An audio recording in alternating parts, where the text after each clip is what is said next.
go outside. We can hang out on the beach without freezing. Welcome to Crafty Beach. This is Julie, and today I put together 26 of my fall DIYs that I've done so far this year in 2023. So this is going to be a long video full of tons of fall DIY inspiration. I will be sure to include chapters down below if you would like to pop around, but we're going to have natural fall DIYs. We're going to have gold fall DIYs, and we're also going to have coastal fall DIYs. So let's get crafting. I love a good tray for fall, and look at this great tray I found at Target the other day. It was on clearance in their kitchen section for only like $2. It's huge. It's woven. I think it's going to be perfect for fall because it's already got like the great texture, and it's going to go great with this theme of natural fall. So I'm going to do this tray for my living room to sit on my coffee table to bring in some fall to my living room. So the first DIY I want to make today is a pine cone scale pumpkin. I thought this would be a fun DIY. So we're going to use a Dollar Tree pumpkin. I picked this one because it was a little bit smaller, and I know this is going to be a lot of work. And I think it'll be good for the tray. Now, I got this great pine cone. Funny story, one of my viewers, one of you guys, sent me an entire box full of pine cones, acorns. It was amazing. I'm all the way from Oklahoma, so I wanted to give a shout out and a thank you to Paula Jellison. Hope I'm pronouncing your name right. That was very thoughtful, and these are fantastic to craft with, so thank you. She sent me some really large pine cones like this, and so I'm gonna go ahead. It's gonna take about 1.5 of these kind of, pretty big pine cones that she sent me. And I'm just using my heavy duty KitchenAid scissors and snipping off all the scales. Now, last time I made a pine cone DIY, I did an acorn top, and I kind of pulled them off.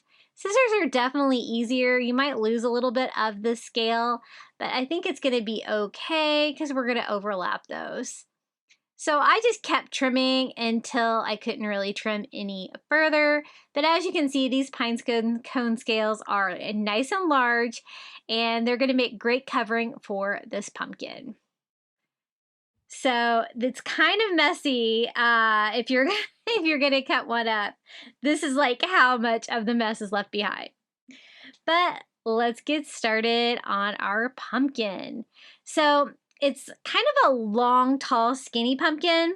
So I'm gonna start right here at the base where it will kind of like overlap the bottom a little bit and glue that on with the pine cone scale coming down and curved.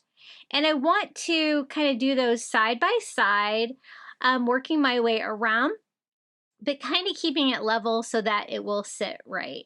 I wasn't sure at first if I was going to cover the bottom of the pumpkin or not, but I ended up doing it just to make it look a little bit more professional.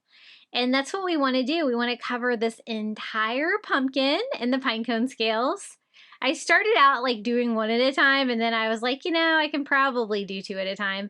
My hot glue will stay wet, and that was the case. So that's how it is with 1 row complete. I did a pretty good job of keeping it fairly level. And then I'm going to go ahead and start working on the next row. Now, ideally, you would kind of nest it down in between the two below it. But again, they're all different kind of sizes. So that works sometimes, but that was kind of my goal, like starting out.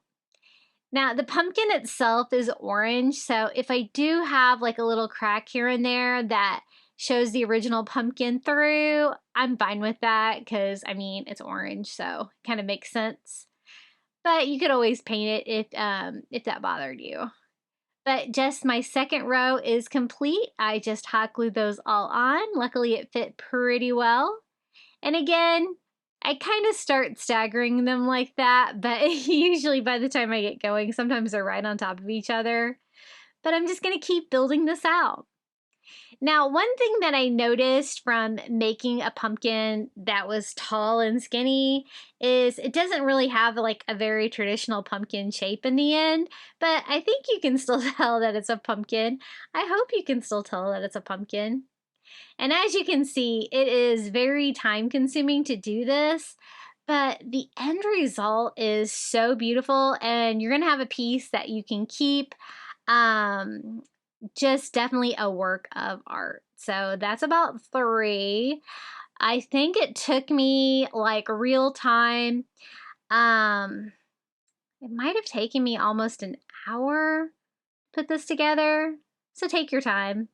One thing that I was really proud of though is I did not burn myself with my hot glue once, my hot glue gun. So I did a good job. Now, if you're paying attention to my glue gun drama, I did send back my second Ryobi, the little cordless glue gun that I was testing out for you guys. Like the first one, the glue stick kept getting stuck in it, so I sent that back and they replaced it.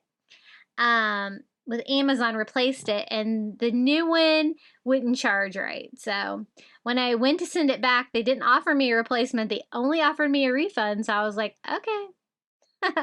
So I think I'll get another one of the Ryobi, the big glue guns that I already have.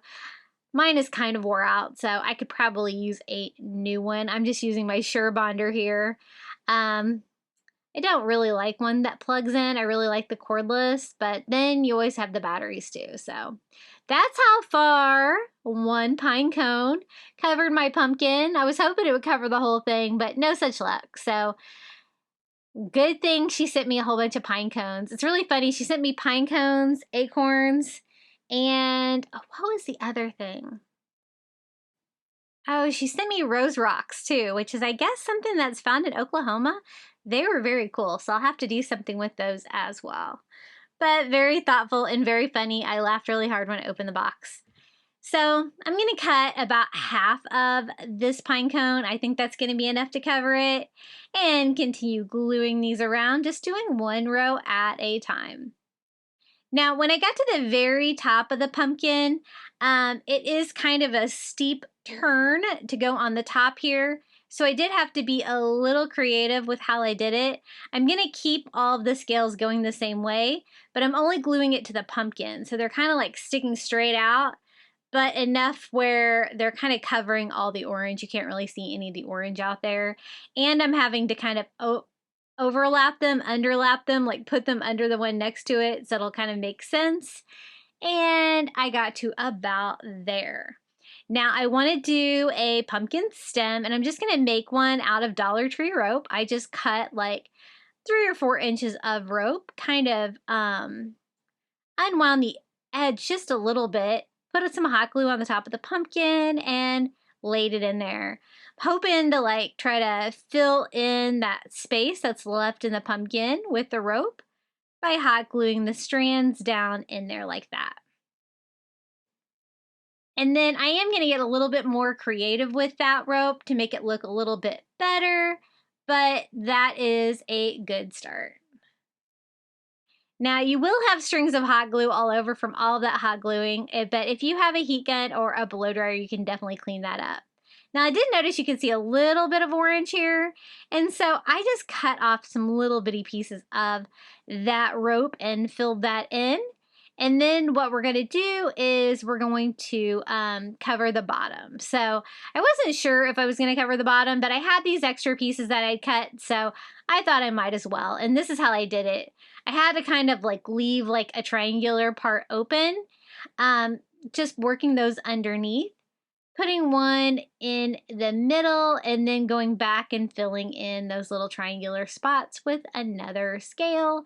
And I really had just about the perfect amount of pinecone scales to pull this off.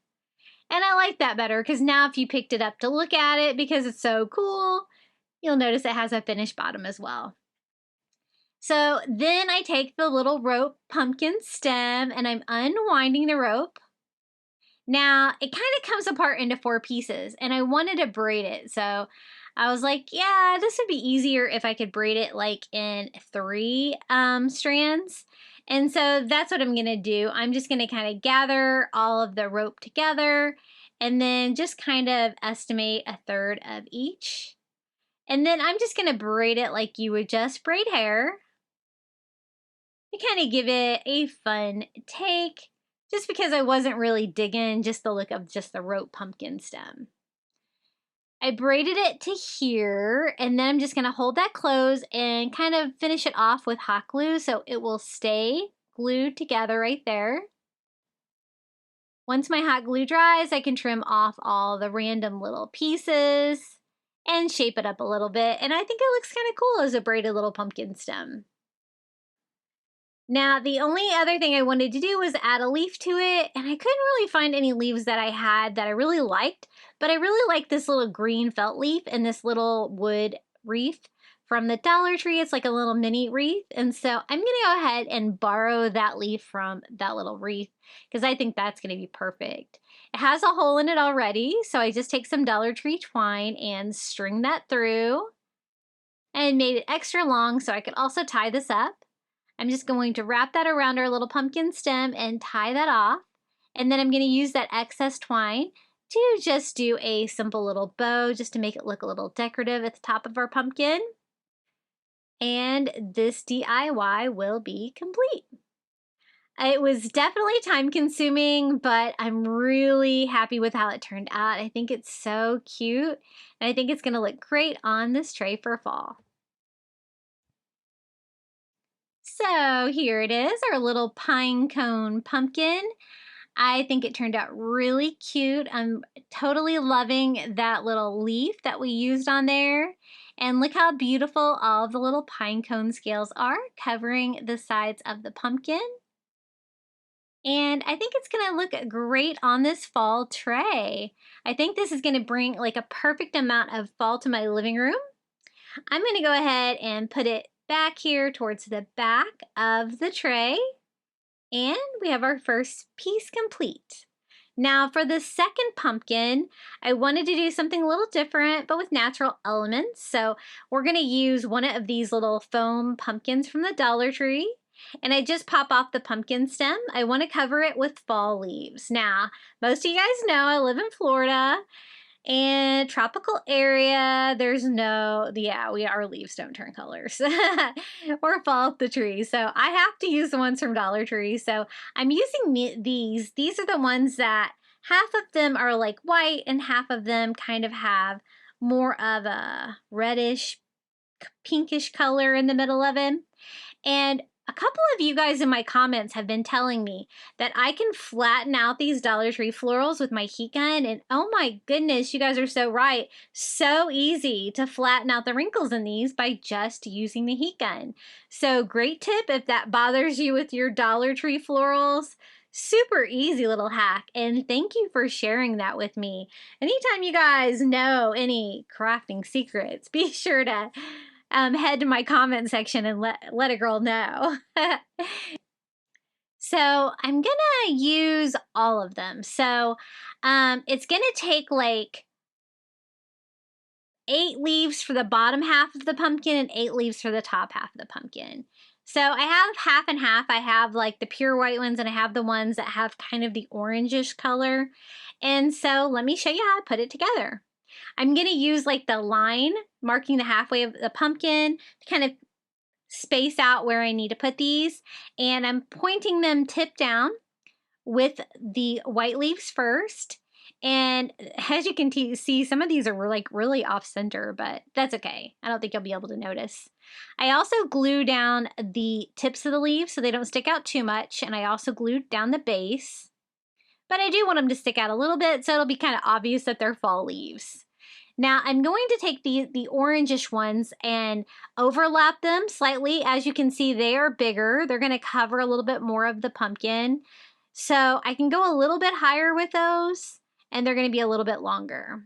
I'm not going to glue that one down yet because I want those to overlap, the white ones, to cover more of the pumpkin. I have the white pumpkin, so If you see some of the openings like between the leaves, it's not going to be a big deal. It's not going to be real obvious. But if you had one of the colored foam pumpkins from Dollar Tree, you're probably going to want to paint it like a white or a more neutral color. Something's going to blend in with your leaves. So I'm going to do 4 of the white ones like evenly spaced out, gluing them all tip down. And then I will go back and finish the overlap of the ones with a little bit of the orange tint to them. So I also glued down each one of the individual leaf point just to make them, you know, shape them up a little bit. And now we can start with the orange leaves. I like these and I like the ones that are like really tannish. If you wanted to add some color, the blue ones or the purple ones, they have so many colors now, would be great too. I was just at Dollar Tree today and they're starting to put out Christmas here a little bit at a time. It was also 10% off day, which I did not know.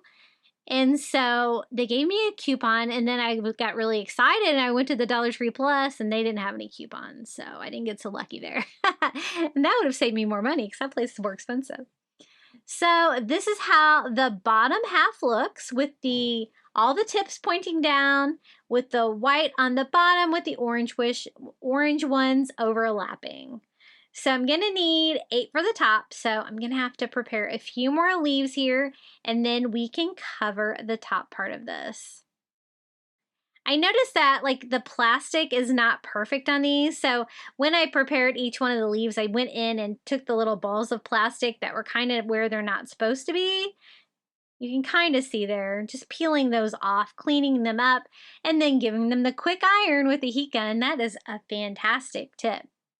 Now for the top, I was trying to decide if I was going to line it up exactly like I did on the bottom with both points tipping down, but it actually turns out a little different here on the top, and I'll show you how. So I'm going to overlap the white on top of the orange one, same way, tip down. But when I go to do the orange ones, I'm actually going to have those go tip up, and it covers more of the pumpkin, covers more of that white foam that I don't really want you to see. But I'm going to go ahead and do the white ones first because I'm going to be overlapping the orange on top of the white ones again. And so I just do one orange one on top, or one white one on top of each orange one, and just kind of spread those out in all 4 corners here of the pumpkin. And then we're going to decorate the top of this a little bit, so I don't really have to worry about that open area on the top where you can see some of the foam.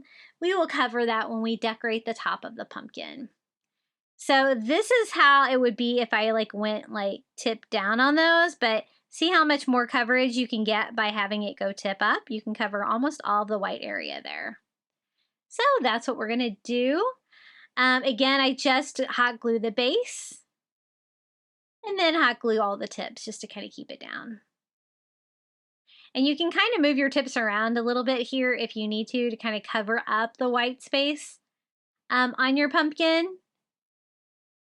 Because the more coverage you get, the better.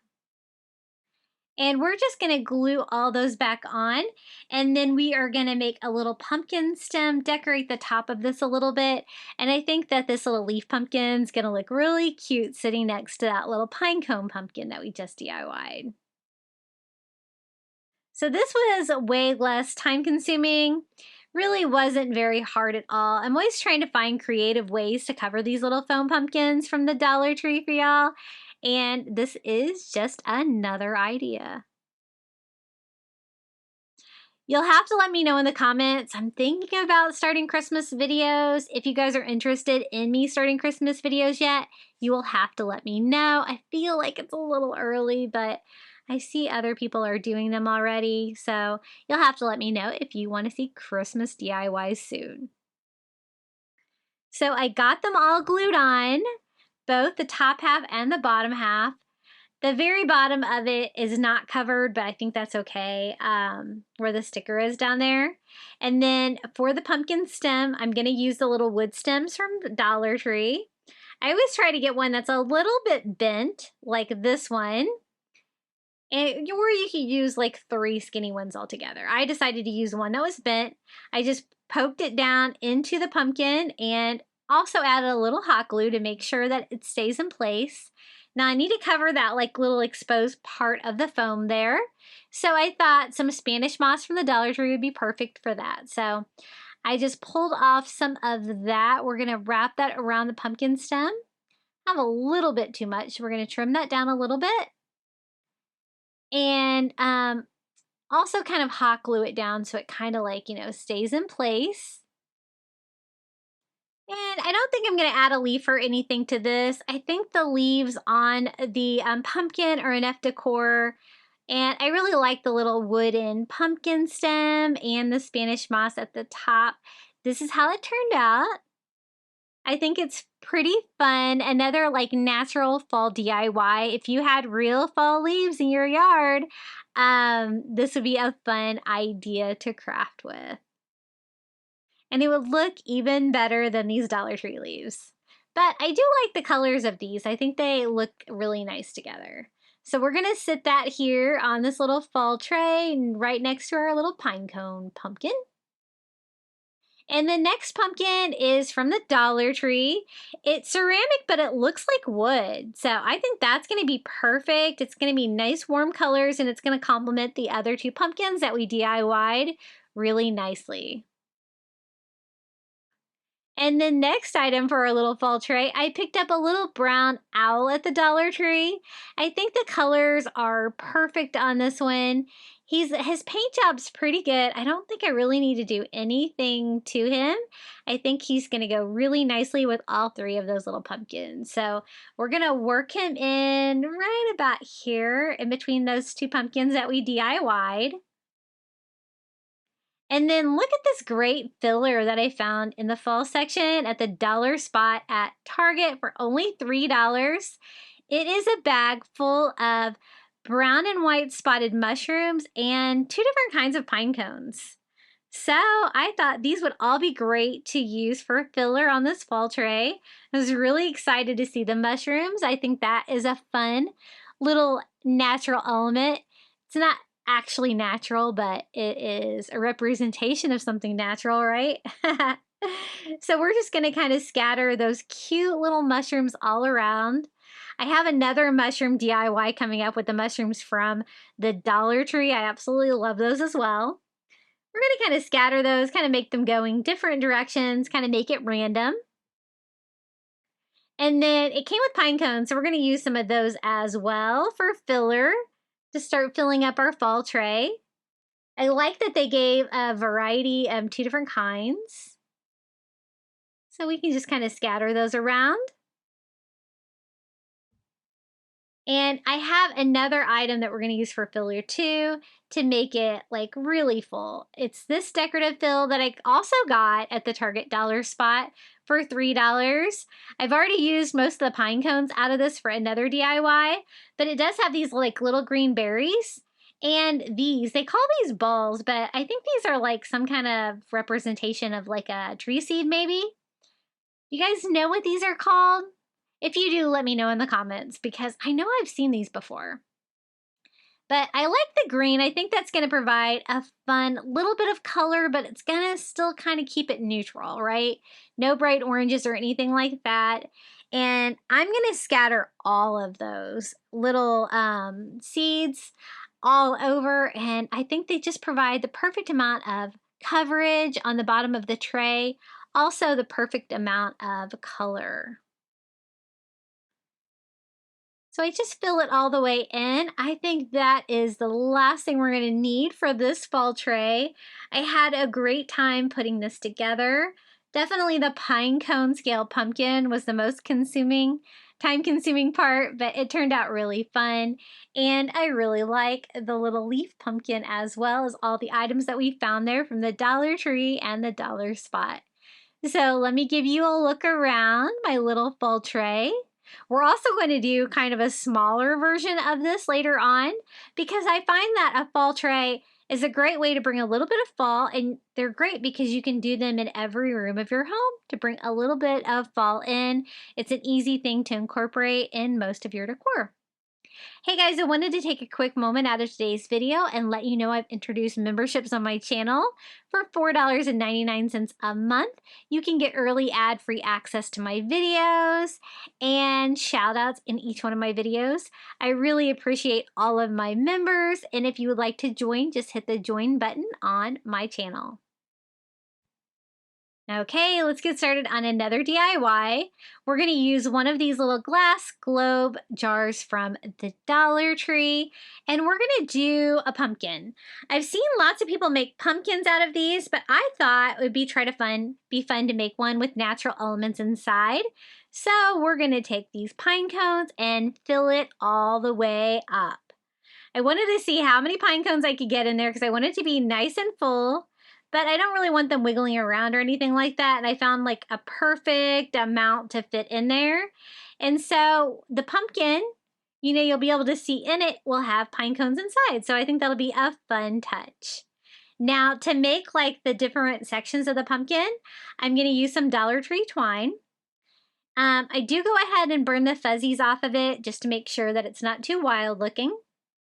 And then we're going to start by wrapping it around. So the bottom of the jar will be the top of the pumpkin and tying that off right on top. Now, I left it going around the open bottom, which is going to help keep all those pine cones in there, even though I don't think they're really going anywhere. I think I got it pretty good and full. So I also hot glued that to the center to kind of keep it straight. And then we're going to have to do that with the twine 2 more times to give it the little segments of a pumpkin. So I just wrap it around, tie it off on top again. I'm tying it on the top because I'm going to put a pumpkin stem and stuff there, so I'll be able to hide all that later. And then we're going to do it again here with the third piece.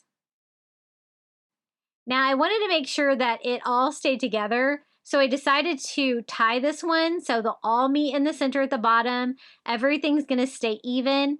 Then wrap it around and tie it off and trim off the excess. I also hot glued them together in the center to make sure that they stayed in place as well. So that's what we have so far for our little pine cone pumpkin. I've seen people make these with like twinkly lights inside. It looks really pretty, but I wanted to try something different. So I wanted to try the pine cone version because I've never made one of these before. Now to cover the top of it, instead of Spanish moss, we're going to use that brown moss they have right now at Dollar Tree. Kind of really messy, but I like the color for fall. I think it looks really cool. And since that had that like flat bottom on it, that's now my top. I want to cover most of that with the moss to kind of hide the fact that it's not like domed at the top of the pumpkin like it should be. And then we're going to use one of those wood stems from the Dollar Tree again, just hot gluing that right on the top. Again, I like to use one that's a little bit bent like that. Kind of give me the feel of a pumpkin stem. And it's looking pretty good. I'm thinking maybe just a few more little items to add to this. Paula also sent me some pine cones, so we're going to use some of those that she sent to decorate the top of this. I'm just going to hot glue a pine cone in place. And I had some of those little green berries left over from that Target Dollar Spot kit. So I thought it'd be fun to add a few berries here to the top just to give me a little bit of color. And just trying to figure out exactly how I want those on there. And I just trimmed that down and just glue the little plastic stem down inside that brown moss. I don't want to go too crazy with the decorations, but I did want it to have like a little curly tendril. So I'm going to use some of that wired jute from Dollar Tree. I cut off a piece and wrapped that around a pen and hot glued the ends because this stuff loves to come off the wire. You definitely don't want to work with it too much because it will fall apart on you. So I glued the other end so I could cut that end as well to kind of give me a cleaner little wire jute. I definitely want it to stay on if I can. And then I'm just going to wrap that around the little pumpkin stem like that. And then I'm going to use a little bit more of that brown moss just to cover up the top of that so you can't really see that part. You can only see the little curly tendril like standing up. So a little bit more moss over here as well. I thought it needed a little bit more. And I added one more of those green berries, and this DIY is complete. Our little glass glow pumpkin full of pine cones. I love all the natural elements, the wood stem, the acorn, the pine cones, and the twine, I think, gives it a natural element as well. So a really easy little pumpkin DIY for a natural fall. Okay, the next DIY, I wanted to use some of the wire reforms from the Dollar Tree. I decided on the medium size one. And then I also found that great mushroom sign at the Dollar Tree that's made out of metal. Now, it's really easy to break these. You just kind of have to find the area where it comes together. And I thought I was going to need tools, but I didn't. I just bent it back and forth and it just popped right open.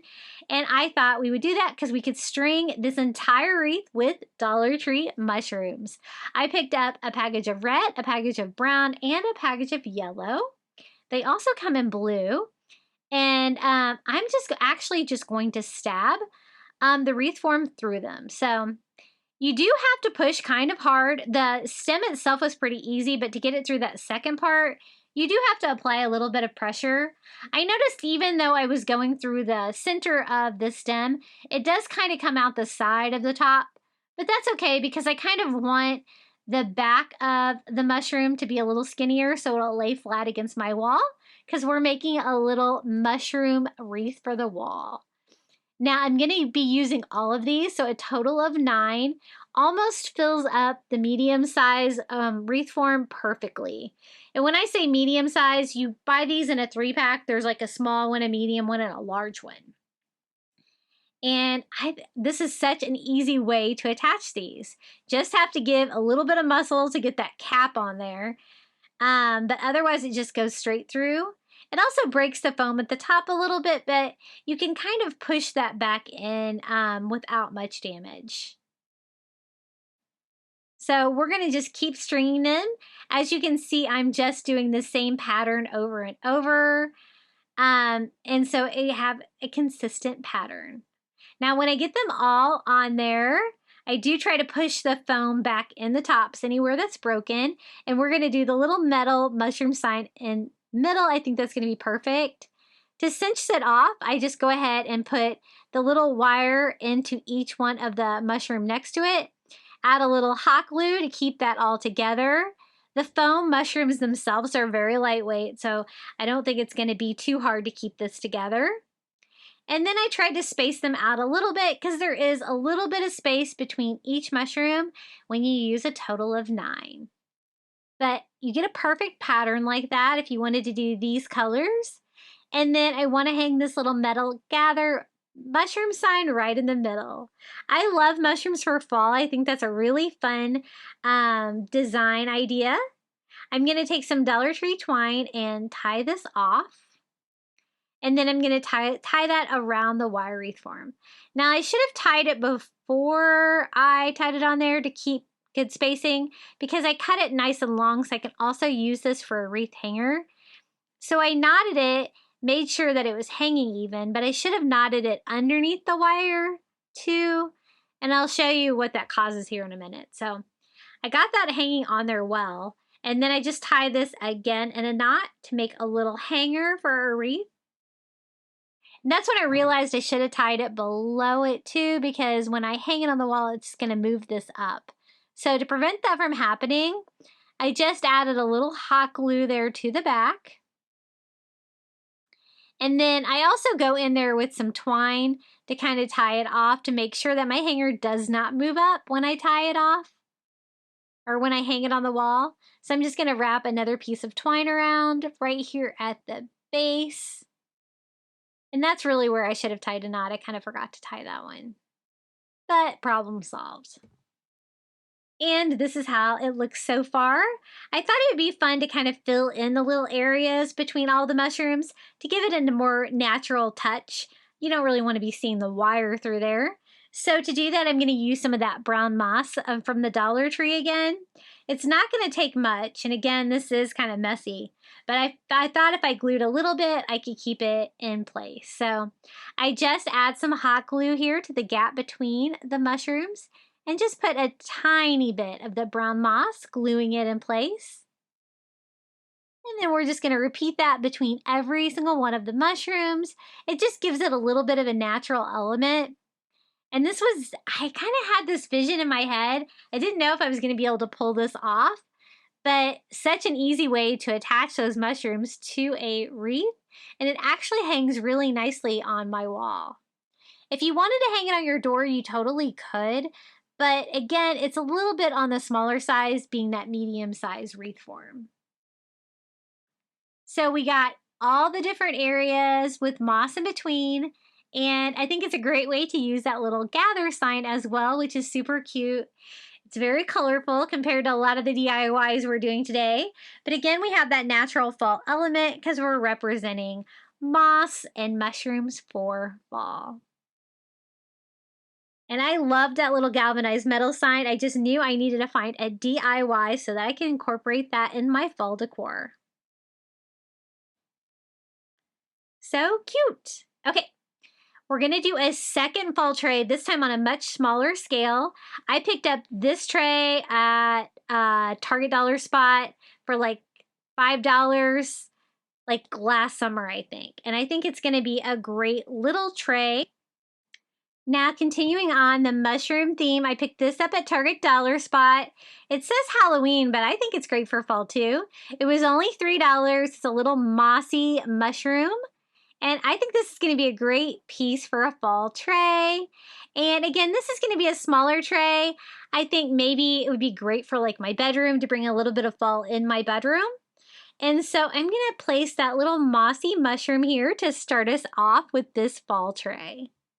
Now next to it, I'm going to place a really large pine cone. This is another one of the pine cones that Paula sent me. And it almost looks like a little tree or a bush right next to it because it's so large.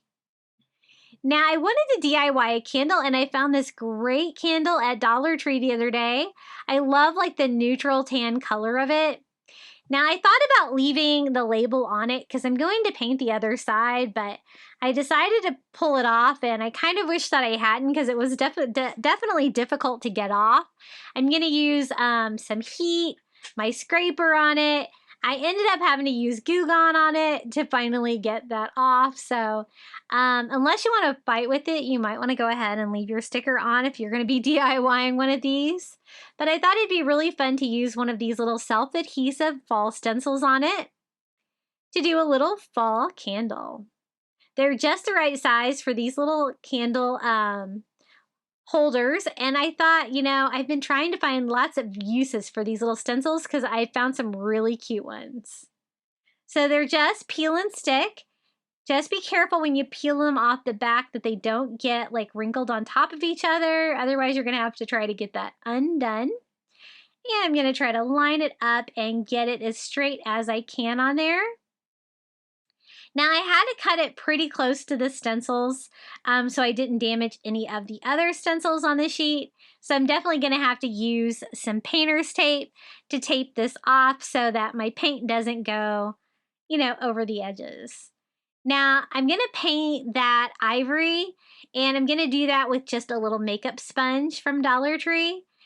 I don't know if it's the material of the glass, but it did have a little bit of bleeding. I don't know if if the sticker was really stuck there.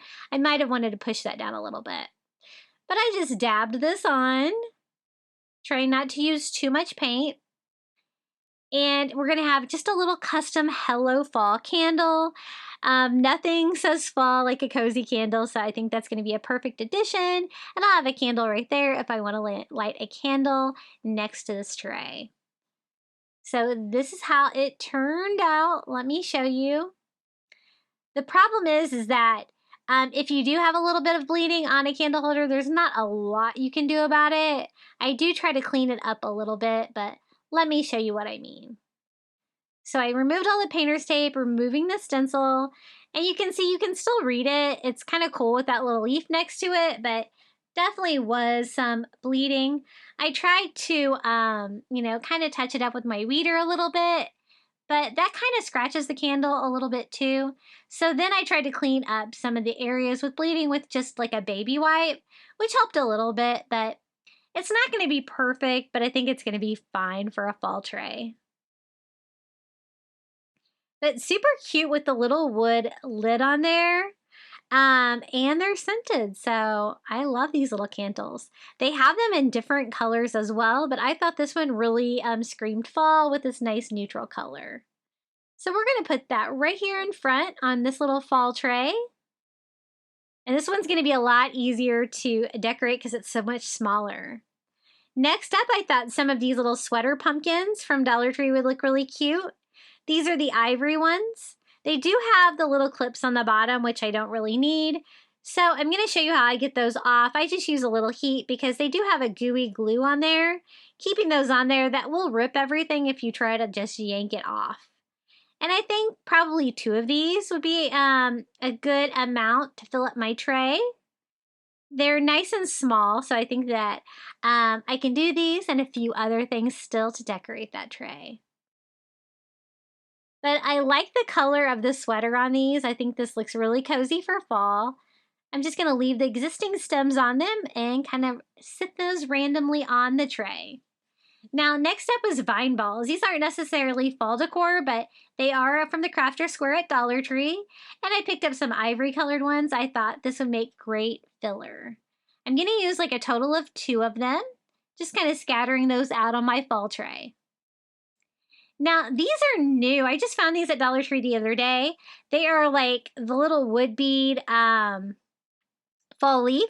What I like about these is that they're plain. They're not the monogram or anything like that. They're just plain, so you can kind of put whatever you want on them.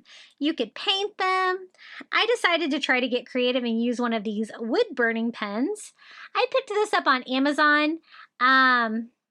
I don't know if it's still available. I did have it linked in my shop. The last time I checked, I don't think it was available, but they do have other brands available. And I'm just gonna do something simple. I'm just gonna sketch out like the leaf, the veins that would be on the leaf. I thought that would be a fun decorative touch. And you can kind of see where they would need to be. And it comes out like yellow ink if you've never used one of these before. And then the secret here is then you just apply heat and it looks like you did like wood burning on the wood. So I thought that would be a fun technique for a little decor piece for this tray. So this is how it looks with one heat and one coat.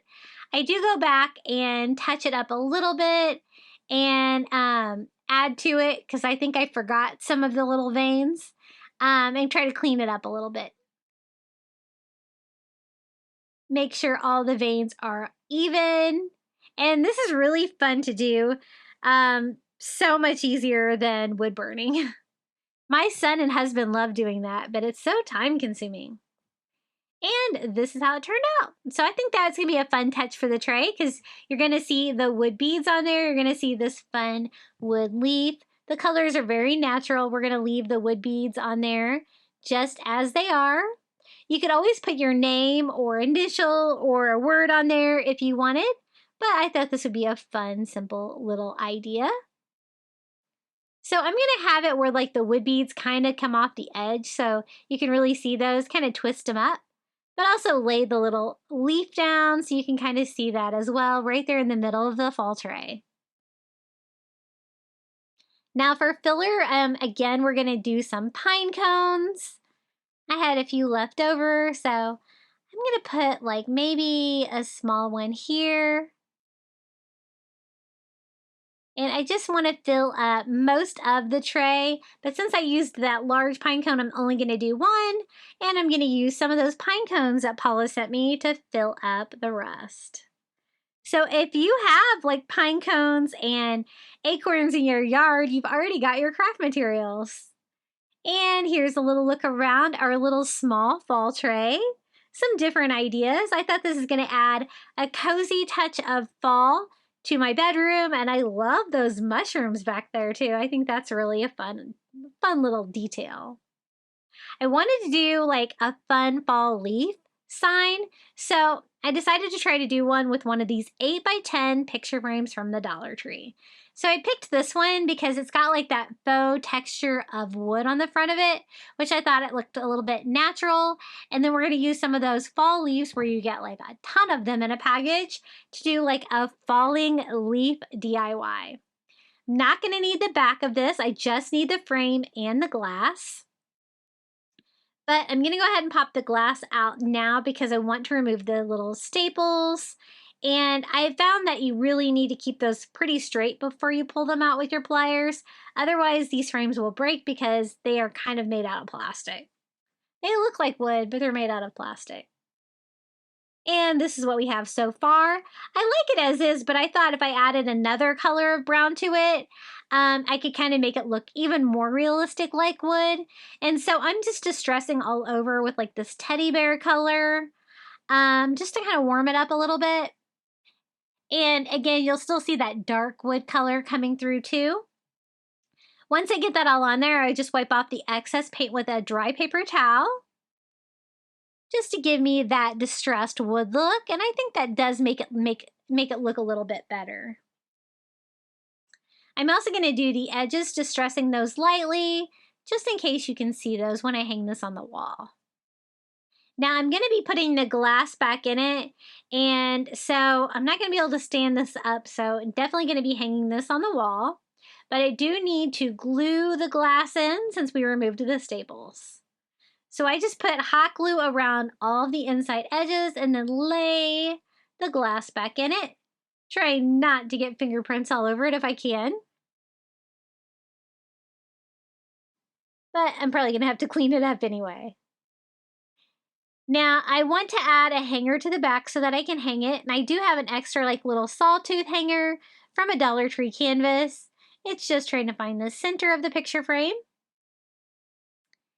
And then there's not a lot of room to nail this on. I can nail it on this very top strip like this if I'm careful. And so I am.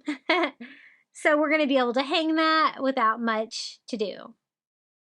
I love those hangers. Those are my absolute favorites. And then to make sure my glass is not going anywhere, I'm also going to hot glue it from the back just to reinforce it to make it super strong. I do let that set up a minute before I flip it over, and then we can start decorating it with fall leaves.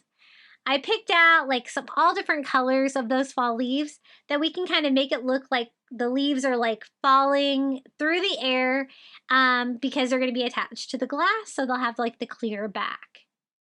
And I want them to kind of go like every direction, definitely alternating the color.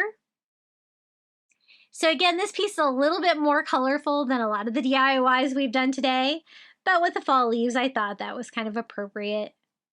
I'm just going to do one dot of hot glue right in the center of each leaf and glue that directly onto the glass. I thought about Mod Podging them down, but I have a lot of trouble Mod Podging these fake leaves from the Dollar Tree, or even attaching them to the other side, but I kind of like the 3D texture of them being on top, and the hot glue actually worked pretty well. Just one dot in the center is definitely enough to glue the leaf down. And again, I'm just having them all cascading like they are falling down, with the top of the frame being to the left there. And this is how it turned out. This was such an easy DIY to do, and it's fun and whimsical for fall. If you had real leaves, you could totally do it with them too, but you might need a larger frame because these leaves are kind of small. So it kind of made it easier to fit these in an 8x10 frame, but this is how it turned out. I think it's fun and whimsical for fall.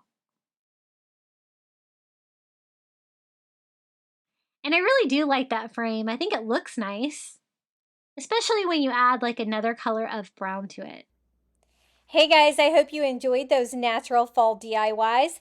Now we're going to switch it up and go gold and glam. I decided to do gold for some of my fall DIYs, and they turned out stunning. So let's get started. Now the first DIY, I'm going to use one of these little welcome gold wreath forms from the Dollar Tree and some of this gold garland wreath. This is almost more of a copper. I got this at Target Dollar Spot for $5, but it's really high end, and I really wanted to see what this would look like if I can make a fall wreath out of it. You know, it's wired and everything, so I think there's going to be plenty here to make a wreath. And that combined with a little gold welcome wreath form from the Dollar Tree, I think is going to go really cute together. So I'm just going to start with the wreath form. I was going back and forth whether it should be on the bottom or on top, but I start with it on the bottom. And I'm just going around the wreath form one time to see if I have enough. And I think I do to go around it 2 times. So I just wind the wire to itself right there. It is a pretty strong wire, so I had to use a little pliers to get it pretty tight. And then I was gonna just keep going around with the second layer, but it was gonna put some of like the special parts of it in the same place. And I didn't want that to happen. So I'm gonna go ahead and cut it. That way I can arrange everything and make it lay just how I wanted. This fall DIY was so easy to put together and it turned out so pretty. It's a pretty good size too. You could definitely hang this on your door for fall. I wanted to do gold and glam today. I think it's really pretty for fall, and I think it's going to be really great for Thanksgiving as well. So with my second one, I can just kind of lay that on there how I want it. And then I was trying to decide how I was going to attach this. I didn't really want you to be able to see like any kind of twine or zip ties or anything like that. So I actually ended up using a fishing line. It's not the strongest, but it did work to make like a vanishing way to hold it on there. Now this is the second layer of the wreath, and so I'm going to go ahead and wire that to itself, making a second loop. There was just a perfect amount to go around the wreath form 2 times on this Target Dollar Spot garland. And you can tell just by looking at it, it's just so high end. Now, if you wanted to do this with like a Dollar Tree garland, you could totally do that, just spray painting the leaves of whatever you have gold, and you might get a similar effect. But these are kind of a smaller leaf. And this is the fishing line that I was telling you about. I was just knotting it, and at first I put the metal wreath form from the Dollar Tree on the bottom. And then once I get them all tied on here, I realized you couldn't really read it too well because part of the W was like underneath of it. And so I was able to pull it through into the front without messing up any of the fishing line. And the fishing line, again, not super sturdy. I mean, it is an invisible way to attach it, but you might want to slip like so a zip tie in here or there to make it a little bit stronger. Because I did have a couple of these just break on me, just like while I was working with it and stuff like that. So that's why I don't know if I'd really recommend it, but I wanted to try it because I've been looking for a way to attach things to Dollar Tree wreaths like this, where, you know, you can't really hide it. Now for the hanger, I'm just going to take some Dollar Tree twine, and it has a little loop right on there, and I just knotted that on. And then we're just going to arrange our wreath form a little bit. It was so pretty. It kept its shape pretty well. I think because all of the wires and the leaves and stuff like that were all pretty strong. And I want everything to stay pretty close to the loop here. Once I got it all arranged, that's when I realized, I was like, you know what? I really want the welcome word to be more readable. So I just pulled it up to the top. So I actually ended up attaching it to the front of the fall wreath. And I have 10 fall DIYs for you today, but I also have some more finds as well, items from the Dollar Tree. I think that this garland is the only thing I used from Target Dollar Spot today. I think everything else is from the Dollar Tree. So just a few more last touches here until I'm happy with it. And this turned out so pretty. I was so happy with it. I think I'm trying to decide where I'm going to hang this. This might go on the front door. I have my burlap welcome pumpkin wreath that I did recently on that, but this would hold up better outdoors than the burlap, I think. So I think that's where it's going to go. I have a white front door, so I think this is going to look really pretty on it. And it's just really simple. I thought about adding some acorns and stuff like that, but I kind of liked the simplicity of just the 2 different kinds of greenery and that great welcome sign. And this is how it turned out. This is how it looks hanging up. I really love that welcome wreath form from the Dollar Tree. It definitely doesn't look like something that cost $1.25. It looks really nice. And that greenery from the Target Dollar Spot is just gorgeous. And this is how it looks from a distance. It's beautiful. I really love this one. Okay, the next DIY, we're going to take one of these little Dollar Tree signs and we are going to transform this into a really fun gold bling tray for fall. I love gathering fall items together on a tray. Now for the sides, we're going to use some of the metal ribbon from Dollar Tree. I wanted something flexible, but something that I could paint gold and make it look really beautiful. And so I think this is going to be the perfect thing.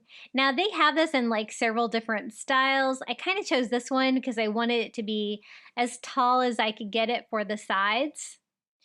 And I'm going to be really careful, try not to kink it, but this is how I'm going to do it. I'm going to go just follow along inside the frame of the round sign, leaving that ledge on the outside. And so I just need enough of the metal ribbon to go all the way around with a slight overlap so I can kind of attach that to itself. So I'm just going to cut that down with some heavy duty scissors. It's not too hard to cut. And then kind of measure how big I'm going to need it. And then I want to paint it with this gold spray paint. And I want to kind of attach it first. So I'm going to see how big I need it to be. And I did hot glue to attach it. I knew that wasn't going to hold up that well because metal just does not glue great with hot glue. But I thought it would work. You'll see I have to go back with a little bit stronger glue on this. But I got the right shape anyway. And then I can take this outside and give it a quick spray paint with that gold spray paint.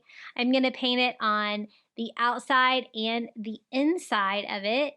And I think this is going to be a really great side for the tray.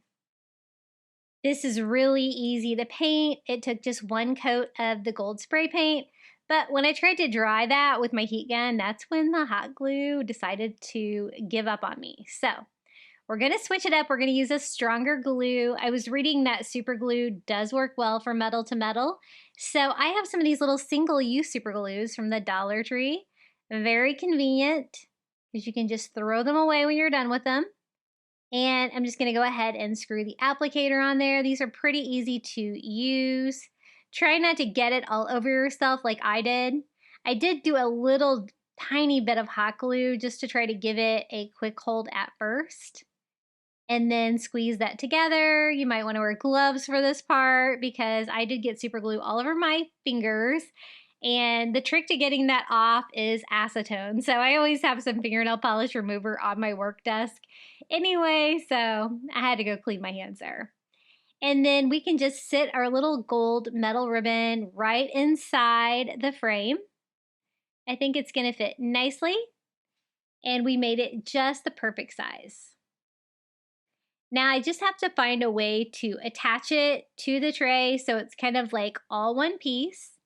And so I'm going to use that super glue again, going around the border.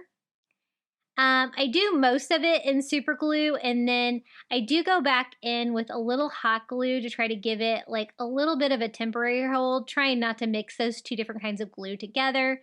And then I just set the metal ribbon right inside the frame, gluing that into place. It doesn't have to be super strong. It's kind of more for decoration, the sides on this. But I think that looks pretty good. I'm going to go ahead and leave the wood bottom on the tray. I think that looks really pretty. And then for the feet of the tray, we're going to use some of these little wooden Christmas trees from Dollar Tree. They are starting to get their Christmas stuff out, thank goodness. And I'm going to just make little feet for these. These make perfect legs for a tray if you turn them upside down. At first I thought 4, and then I started lining them up and realizing that my tray was a pretty good sized tray. So I'm going to add one more. We're going to do 5 legs. And I try to just kind of like evenly space those out going around the circle as well as I can. I'm not measuring them or anything like that. I thought about painting the little feet gold. I ended up not doing it, but that would totally be another gold glam option. I'm just going to attach all 5 of the little feet with just a little dot of hot glue. This should hold up well, unlike gluing the metal to the metal. I knew better with the hot glue. And we have 5 little feet for our tray. This one, I had to move it a little bit, so I had to kind of update the hot glue on that one, but we can flip it over and you can see how pretty this looks so far. Now, one thing that I didn't like, I didn't really mind the white frame, but I didn't like the outside. See how it's not painted great around the edges of the frame? So we're gonna go ahead and go in and paint the sides and the frame with some gold acrylic paint. This is just some gold acrylic paint. It's like metallic paint that I got at the Target dollar spot. I've also picked this up before at Dollar General. It's pretty easy to find. I prefer using spray paint for any of the gold metallics, but this is good for when you really can't get in there with spray paint. So I'm just gonna first go around the edges.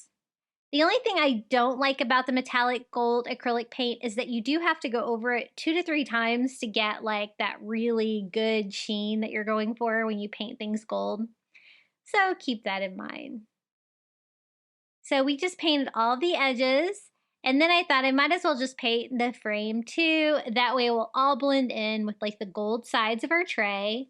So that's what we're gonna do. We're just gonna use a small brush and go around all the edges.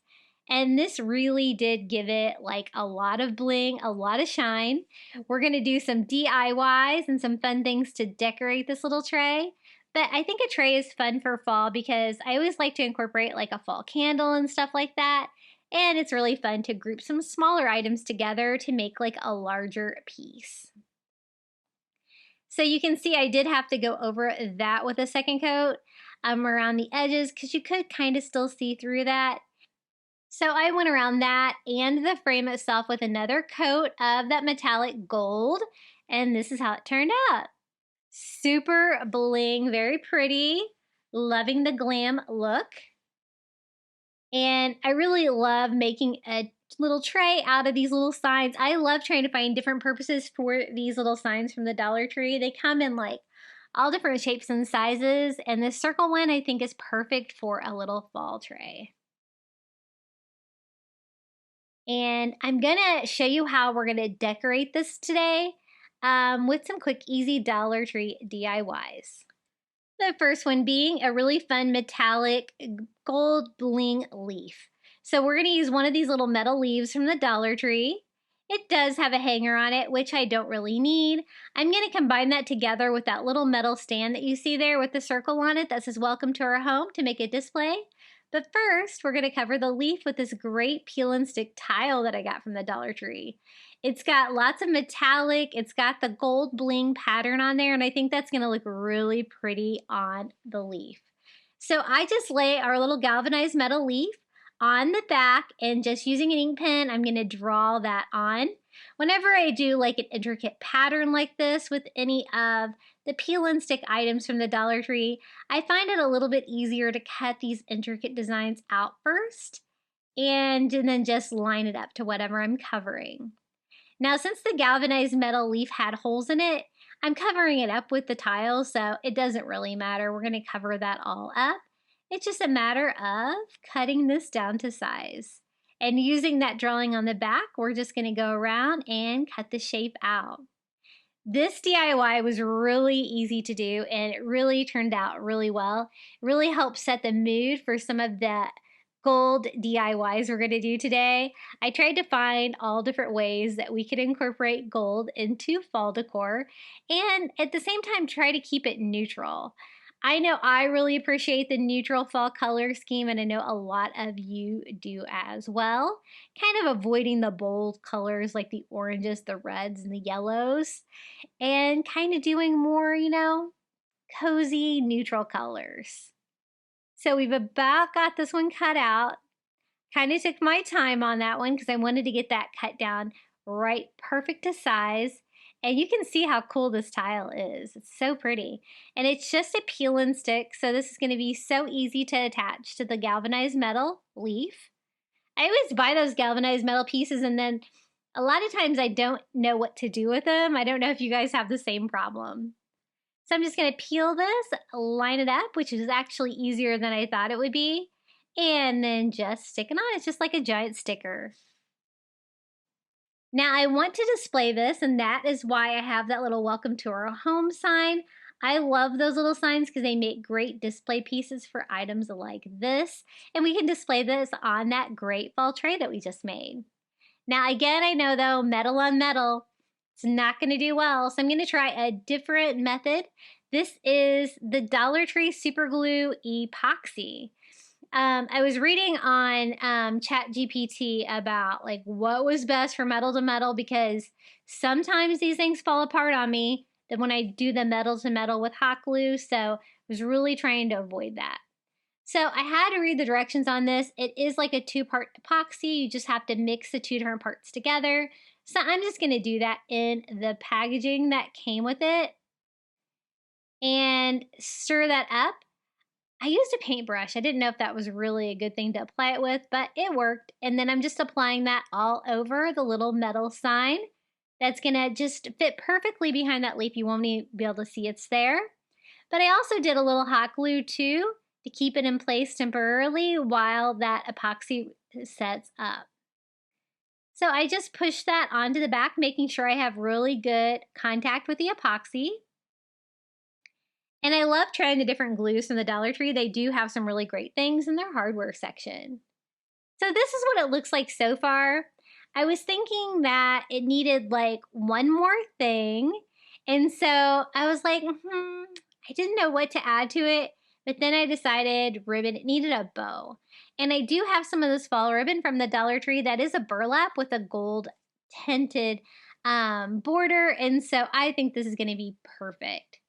So I just tie a knot in it, and then we're just going to tie a very simple, cute little bow here, making sure that all of my edges, all my gold edges are visible, twisting and turning and rearranging the little bow as needed.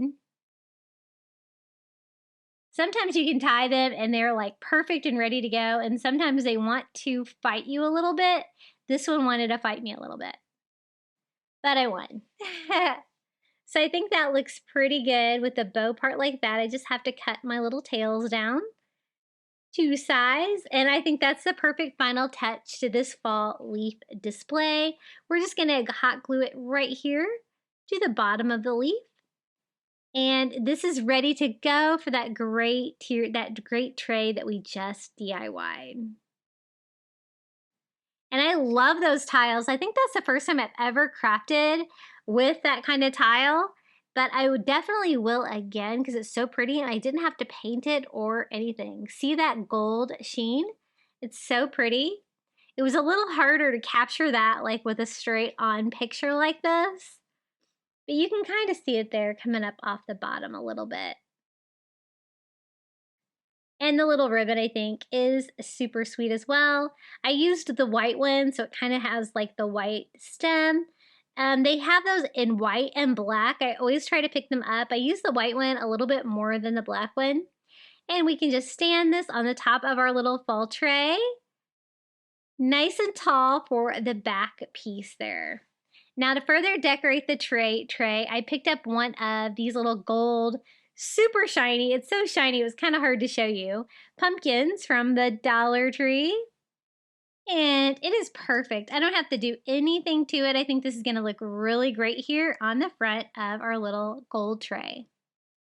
And then I also found this candle holder at the Dollar Tree. It is so beautiful. It's like gold with like little gold leaves inside to make those great little shadows like that when you light it up. So we're just gonna pop in a Dollar Tree votive candle to the top. And I love fall candles. I always try to incorporate those into all my DIYs. So this is how it turned out. It's super easy. And this is gonna look great on this tray as well. And then I thought maybe a pine cone, and I thought we could do something special to kind of make it look golden glam. We're gonna make it look like it is gilded. So again, I'm using that metallic gold acrylic paint and a tiny brush. And we're just going around and just painting the tips of the scales gold to make it look like it is gilded with like gold. I didn't do any of the gilding today. I used paint for everything, but I got like a similar effect, and this was probably easier. So that is how it looks. I think that's the perfect amount of gold. And we can just use this to finish off our little fall tray right here in front with another little touch of bling for fall. And I'm loving the glam look. I hope you are too. Let me give you a little look around our tray. Super cute. If you wanted to use a little bit more filler in there on yours, I'm sure that would look beautiful as well. But I really love how it turned out and how these pieces all came together. Whenever I have small pieces like this and I don't really have a tier tray to use them on, I do try to gather them together on a tray. I think it looks so pretty. You can put this in any room of your home, honestly, because it's nice and small. And this is how it looks with a little cozy candle lit up. I love that candle holder. Now, the next DIY, we're going to take another one of these Dollar Tree signs. This is the square version. Don't really want this wood bead hanger on it, so I'm going to go ahead and remove that. And we're going to do a really fun DIY with that little metal envelope. Mine was a little off-centered, so I did a little bit of trimming on my sign there to make my frame look a little bit better. But I thought we could take one of these little Hello Autumn metal envelopes from the Dollar Tree and give it a gold glam look, replacing the galvanized metal on there with gold. So I kind of need to tape it off. I'm just going to use my paper transfer paper that I use for my Cricut. It's really like a giant masking tape, so it made this job pretty easy. And I want to tape off all of the painted areas there in the envelope. I think they're really pretty. I just want to paint the envelope gold. So I think I've got it pretty well protected. I'm going to grab my metallic gold spray paint and run outside for a minute. Do one coat of spray paint on here, and we are going to have a gold glam envelope. And this is going to be kind of a small wall hanging. Really, you could fit this anywhere. You could fit this in a kitchen or an office. It's really not very large, but it turned out really cute and sweet. So just removing all of my masking tape there. I thought we would also try to gild the little wood beads that were on there. So using my metallic gold acrylic, I'm not even going to take the beads off. I am just going to kind of paint them as is. Now, the beads that I'm painting, are two different colors, and they kind of take the paint a little bit differently. And you do have to kind of do thin coats with that metallic gold.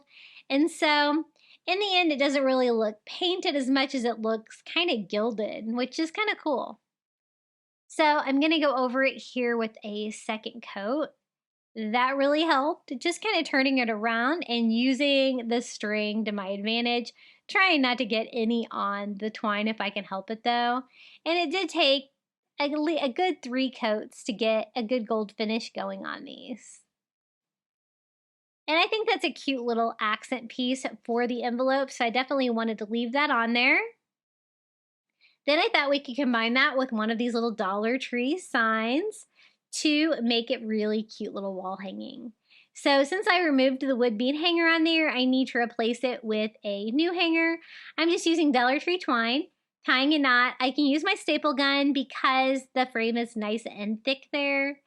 And the other sides where I kind of trimmed that up. So I just kind of flipped it over and made the top the bottom on this one. I'm sure it'll be fine. I hate it when I mess with my stapler. Sometimes it's hard to see without getting my big head in the camera shot for y'all. I'm going to leave that as is with the white background and the light wood frame. And then we're just going to attach the little Dollar Tree envelope right here to the front with hot glue. Trying my best not to burn myself. Kind of pulling those wood beads out where they will kind of lay to the side of the envelope. Kind of like that. And then the envelope is not super big, but I thought we could still put a few items in there. So we're going to use some of this fall foliage. It's like is it a boxwood or a eucalyptus? I think it's called a boxwood. And it's kind of a nice fall color. The pieces were a little big, so I did have to trim them down even after just pulling off one individual piece. And I'm just gonna have one of those kind of sticking out each side. I think it's eucalyptus. And then for the pumpkin, I think the pumpkin's cute, but I thought it would be even cuter if I made it more 3D. So I'm just gonna pop one of these little tiny white pumpkins off of some fall florals. And I'm just a matter of cutting that in half. It's a little tricky to cut these little foam pieces without them falling apart, but I got pretty close to half of it. We're gonna go ahead and just discard the stem because you can see the stem in the picture behind it. So I'm gonna kind of use that to my advantage. And this was the perfect size to cover that little pumpkin, make it 3D. We are just gonna attach that with hot glue. And so even though the envelope was really small, I was still able to add greenery and a pumpkin. And so I think that made it really cute. I love the details.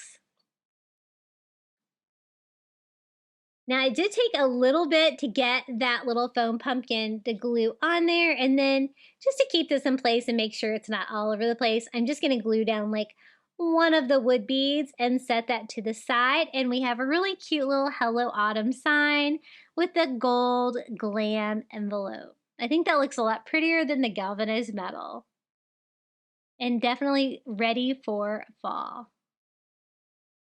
This is how it looks. I know I asked you guys in my last video whether you guys were ready for Christmas because I noticed everybody else is doing it. Most of you guys said no. A few of you guys said yes. So I'll try to mix it up with fall, Halloween, and Christmas if I can, so I can make everybody happy. Well, you know, you can't make everybody happy, but I'll try. Now check out this beautiful autumn blessing sign that I got at the Dollar Tree. It's so pretty. It's nice and thick, has no glitter on it, so you know I'm already a fan. But instead of the wood leaf cutout on there, I thought we could glam it up with some gold. So using that acrylic metallic gold and a small brush, I'm gonna do my best just to paint the leaf and try not to paint the sign underneath of it. I thought about making like the inside of the leaf like a different color or to make that gold too, but I really kind of like the contrast against the white sign. And I love the words Autumn Blessings on there. I love the fact that it's not glitter again, and I think it's really pretty. But we're gonna take this just Dollar Tree sign and we are just gonna try to make it extra special. It did take a little bit of time to paint that. And you can see that you really just don't get that gold metallic with that one coat. So I did have to go in here with a second coat and a tiny brush, just kind of keeping a baby wipe handy for when I do get it on the sign that I'm quick to act. I can clean that up right away. But you could even do 3 coats if you wanted a little bit more bling, but I was kind of happy with 2 coats. Now, to make it even more special, I'm going to layer it on another Dollar Tree sign. I'm going to use one of their chalkboards. I'm a big fan of those. They're a great size. They don't bow or anything like that. I'm just going to go ahead and remove the hanger on that. And we're going to cover it in this great metallic wallpaper that I found at the Dollar Tree, removable wallpaper. But first, I kind of need to get the tag off the back. I want to cover the back of it just because I don't have that image coming through. I don't want that showing through my paper, but that tag on the back is always a little bit of a challenge. It always requires heat, scraping, and some Goo Gone. Now I want to cover the side that's going to be the back, this side, with just some cheap contact paper from the Dollar Tree, just to make it have a finished back. I don't really want to cover that side with my wallpaper again because I don't really want you to be able to see any of the words through it. So it doesn't have to look perfect. It's just the back of the sign. And so I'm just going to smooth that out the best that I can with my little Cricut scraper. And then I can go in with the Dollar Tree sanding block and just scrape all the edges of this. It's so thin, this contact paper, that it really does give you a perfect cut. Now, this is the side that I wanted to work with, and this is the wallpaper that I found at the Dollar Tree. It's white with like a metallic gold pattern on it. I think it's gonna be perfect. So again, it's just peel and stick like a giant sticker. And my piece was a little wrinkled, but I was able to get it on there and get everything smoothed down, and you can't really tell. I did use my scraper to try to get some of the wrinkles out, and that definitely helped. And then again, using my sanding sponge to go around all four edges and cut it down just like we did for the back of this piece. And then I'm gonna layer this underneath that sign that we just painted with the gold leaf. And it's gonna provide a really fun like metallic frame-like border to it and just make it a more substantial piece. Just popping my holes back through all of my vinyl that I've added to it. And I'm gonna go ahead and make a new hanger by taking some Dollar Tree twine, hot gluing the ends to make it easier to thread through all this stuff, and just knotting that on the front on both. Now here is our autumn blessing sign. I no longer need the hanger for this one. So I'm gonna go ahead and remove that, and then we can attach that. And you can see it's just making this beautiful sign. It's already beautiful, just way more substantial and even more beautiful. So I just do hot glue all over the back of that sign and try to center that, laying that on, gluing it down. Now the only thing I had to cover up were those holes in the top. And I thought maybe I could use some of these stickers from the Dollar Tree and do like the little four corners. It was kind of a tight fit, but it did solve the problem here that I was trying to cover up, which was the holes in the autumn blessing sign. So I'm gonna line that up with like the corner touching that great little round inset there, and just line that right up. The only thing I was worried about is down here, I did slightly cover part of the bee, and I wasn't sure about that, but I decided to go with it. I thought this would be the best way to cover those holes in the top. And so then we're just gonna go ahead and attach the other two. And it did give it a little bit more bling, a little bit more fanciness, more glam. And I think that's a perfect final touch to this little autumn blessings sign. It was already really beautiful to begin with, and I think we even took it up a notch. You can see how beautiful that metallic gold looks for fall, and it looks really bright once it started to dry, the paint on there. And I love those little corner stickers. Those are definitely a find and come in really handy for projects like this. And it's a pretty substantial piece too. It's gonna fill up a lot of your walls, nice and neutral, and you can keep it up all the way through Thanksgiving. Now for the next DIY, I just picked up a little fall vase. This one's orange. It doesn't matter what color it is because I'm taking it outside and giving it a good spray paint. One coat with that metallic gold spray paint, and look how beautiful the vase looks now. Now I want to use some fall greenery. Everything was from Dollar Tree except for one piece there I see from the Dollar Spot. To arrange them, I just take some Dollar Tree sand and fill up my vase, about 2/3 full. Now this is the special pampas grass that they got in for fall. It's very gold, and I think it's really beautiful. I'm gonna take 2 of the Dollar Tree pampas grass in gold and just arrange those in the back. They're nice and tall, so they're gonna be great for the back. And then I picked up some of this fall foliage from the Dollar Tree. It's like a gold leaf and an ivory leaf together with some berries, and I think that's gonna go together nicely. Now, some of my leaves were all bent up, and a couple of you guys told me a great trick is just to use your heat gun to give them a quick iron, and look, you can even do it once you've got your arrangement together. Now, this piece did come from the Dollar Tree. It was only $1, but it was metallic gold, little palm frond. I thought that would be a fun little piece to throw in the front of this little gold fall floral display, just for a little bit of fun. I think that piece and that gold garland that I got from Target Dollar Spot were my inspiration for the gold glam look that we're doing today. Just giving this a quick arrangement. This was so easy to put together, and I absolutely love how the little vase turned out in the metallic gold. I'm going to try to show you without dumping any sand out, but I can show you even better here. Those fall leaves and that pampas grass go so beautifully together, and then the little surprise of the gold palm frond is so fun as well.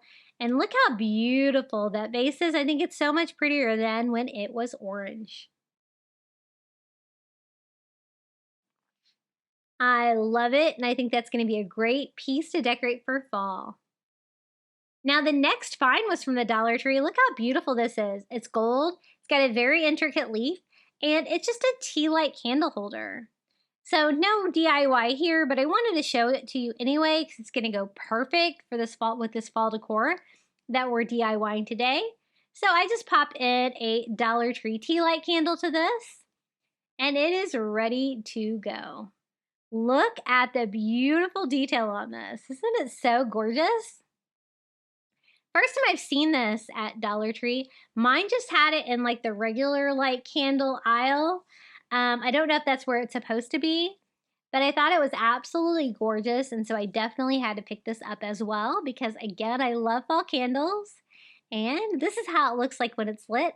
I think it'll provide a nice shadow of the leaf pattern. For the next DIY, we're using one of these Wi-Fi password chalkboards from the Dollar Tree. Have you guys seen these? I picked them up in rectangular and oval. I think they're so cool. And then I picked up one of these metal leaves. This was from just the regular crafter square aisle, not fall at all either. But we're going to go outside, give it a quick spray paint with that gold metallic, and look how beautiful it is now. It's got a hanger on it and everything, so it's kind of cool and ready to go. But I needed something to display it on. So I thought we could just cover this little Wi-Fi password chalkboard from Dollar Tree with some more of the removable wallpaper from Dollar Tree, this time in the white board pattern. Gonna go with the white neutral decor that we're doing. This stand has wood beads on it, and it's got a great base on this sign. I picked up this one, and I also picked up the oval one. I think they're so cool. I will definitely probably restock because they are great for DIYs. I just went ahead and put that straight over the words and everything, and I was pleased to see that the wallpaper was thick enough to kind of cover up that Wi-Fi password word on there. You can't really see it through. And then just using a sanding sponge on 3 of the sides to get me a perfect cut. And then I'm just going to scrape that, make sure I have good contact with that. And then I also want to kind of give it an ivory feel. I find it's a little too paper looking, a little bit too white. So I'm just going to distress all over with some parchment acrylic paint. It's kind of an ivory color. But where you can kind of still see like the wood grain and stuff of the wood boards, but just definitely softening everything up, making it look like a hand-painted sign. And then I also decided to paint the sides that would be exposed too, so you don't see that black chalkboard material shining through. And now it's time to attach our little gold leaf. It has a little hanger on it like this, so you can hang it like it's falling. And I thought that would be the best way to attach it since it is metal. It's not going to like glue very much. And I think that's going to work. Now for the little beads, I didn't do anything with those yet. So I'm going to go in and give them a coat of gold. That gold acrylic paint, kind of giving them that gold leaf feel that the wood beads had on the other DIY that we did with the wood beads with the little envelope. So again, it did require a couple coats, and I'm going to go ahead and paint the back of those as well. But I think that's going to be another little fun gold detail to this DIY. Now to hang this on here, I'm going to use one of the little tiny nails from the Dollar Tree. And I'm just going to line this up to see exactly where I need to put it. Now this sign was pretty thick, but even with a tiny, tiny nail like this, it did go all the way through, but I'll show you what I did about that. So I tried not to go all the way through. It did go through a little bit, and I needed it to be tight enough to hold it on there. So I'm just going to hang that on the nail. It's just going to free hang on there, the little leaf. And then to avoid anybody getting poked, I'm just going to mask that with a little bubble of hot glue around the little tiny nail tip that was poking through, just to kind of protect that. Again, I don't want that going in anyone's finger. And this is how it turned out. I think it's really pretty. What do you guys think about my gold leaf display? You can take a couple items from the Dollar Tree and just put them together like this and really get a really fun, beautiful, unique piece. And I'm loving the gold glam leaf. so pretty with the little gold beads on that sign. And it's got kind of a natural wood base, just like that first one we did with the leaf that we did the metallic tile on. And I think it turned out pretty good. Hey guys, I wanted to take a quick moment out of today's video and let you know about my Facebook group. I always have it linked below. You'll find out what if I've been posting a video and what everybody's been crafting. And I'd also appreciate if you followed my Facebook page. It's linked below, as well as my Instagram, TikTok, and Pinterest. And my handle for all of those is Crafty Beach on YouTube. Okay, back to the fall DIYs. We're going to use one of these small hurricane candle holders from the Dollar Tree. And I want to make a fun candle using the Dollar Tree acorns. I do want to paint them gold, but the first thing I need to do is kind of see how many I need to do. Now, I have noticed that they do have different sizes. These are the larger ones, which I think are going to work great to fill up most of my candle holder. And then I can just set a Dollar Tree votive candle right in the middle and try to fill in the sides. Now that's when it got a little tight, so I do have some of the smaller ones from Dollar Tree too. And those fit a little bit better around the sides. If you had real acorns in your yard, you could totally do that as well. I just want to see exactly how many I need to get it good and full. And then I can take those outside and paint them. So we're going to spray paint those. You kind of sort them into small and large ones. And I got my metallic gold spray paint. I'm just going to leave them on this Dollar Tree cutting board, take them outside, paint them. They do move around, especially the little ones, when you paint them. So it kind of made it a little bit easier to paint both sides. And then again, we're going to do the larger ones here on the bottom of that candle holder. Sitting a little vanilla votive candle from Dollar Tree right in the middle. And then I can go back in with all of the small acorns and fill up all the sides. And look how pretty those acorns look painted metallic gold. I've never done that before, but I really am digging the vibe. I think it's so glam. And it was really easy to do. Just trying to make sure that I had one extra acorn, but I think that's all I'm going to be able to fit. And this is how it looks. Just gold acorns, a candle, and a Dollar Tree candle holder. And I think it turned out really pretty. Now you can see like not all of the caps painted gold, but I kind of like that look. You could always tape those off if you wanted to leave those natural, but it's going to, cause you a little bit more work for your DIY. But I think it turned out super fun. What do you guys think? This is how it looks lit up, our little gold acorn candle holder. Okay, the next DIY, I found these great long feather signs from the Dollar Tree. So I picked up 3 of the signs that were all different. They have different kinds of light wood, dark wood, and even white on them. And I thought if we put all 3 of the giant feather signs together, we could make a really fun fall display.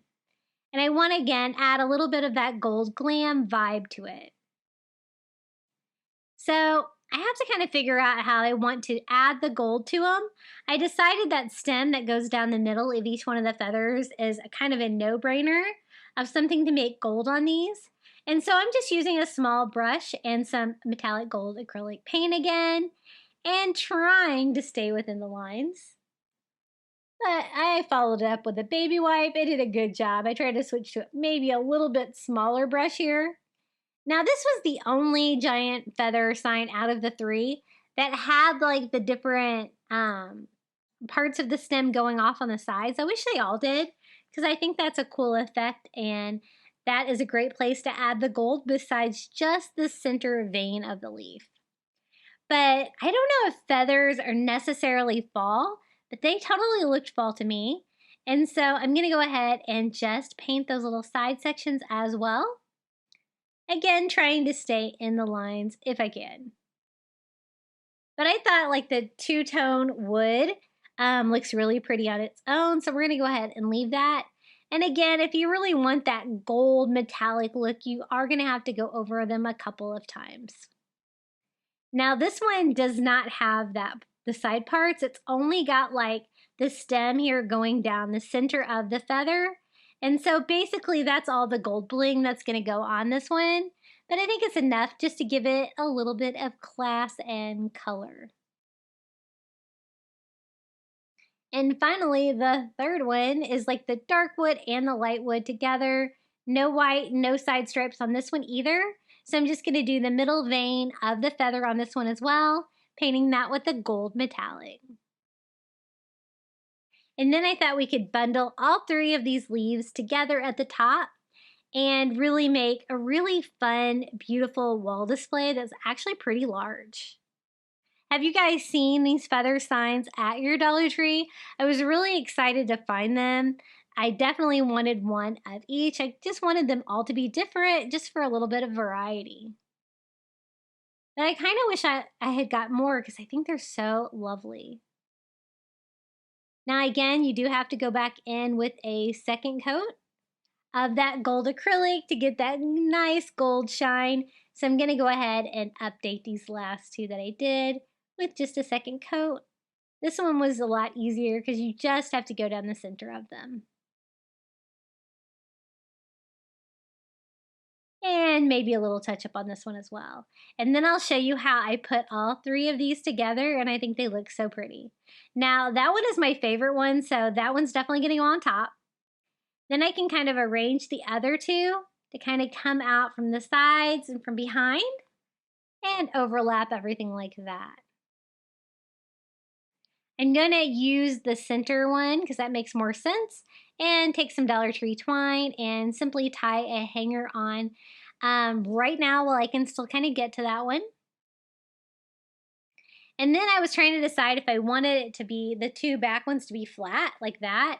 It's going to make it bigger, but I don't like the way it lays as well, or if I wanted to overlap. So I decided just to overlap them. So I'm just going to find out what part overlaps, put a little bit of hot glue on the back in those two spots, and overlap that slightly. And then this one's going to be the top one.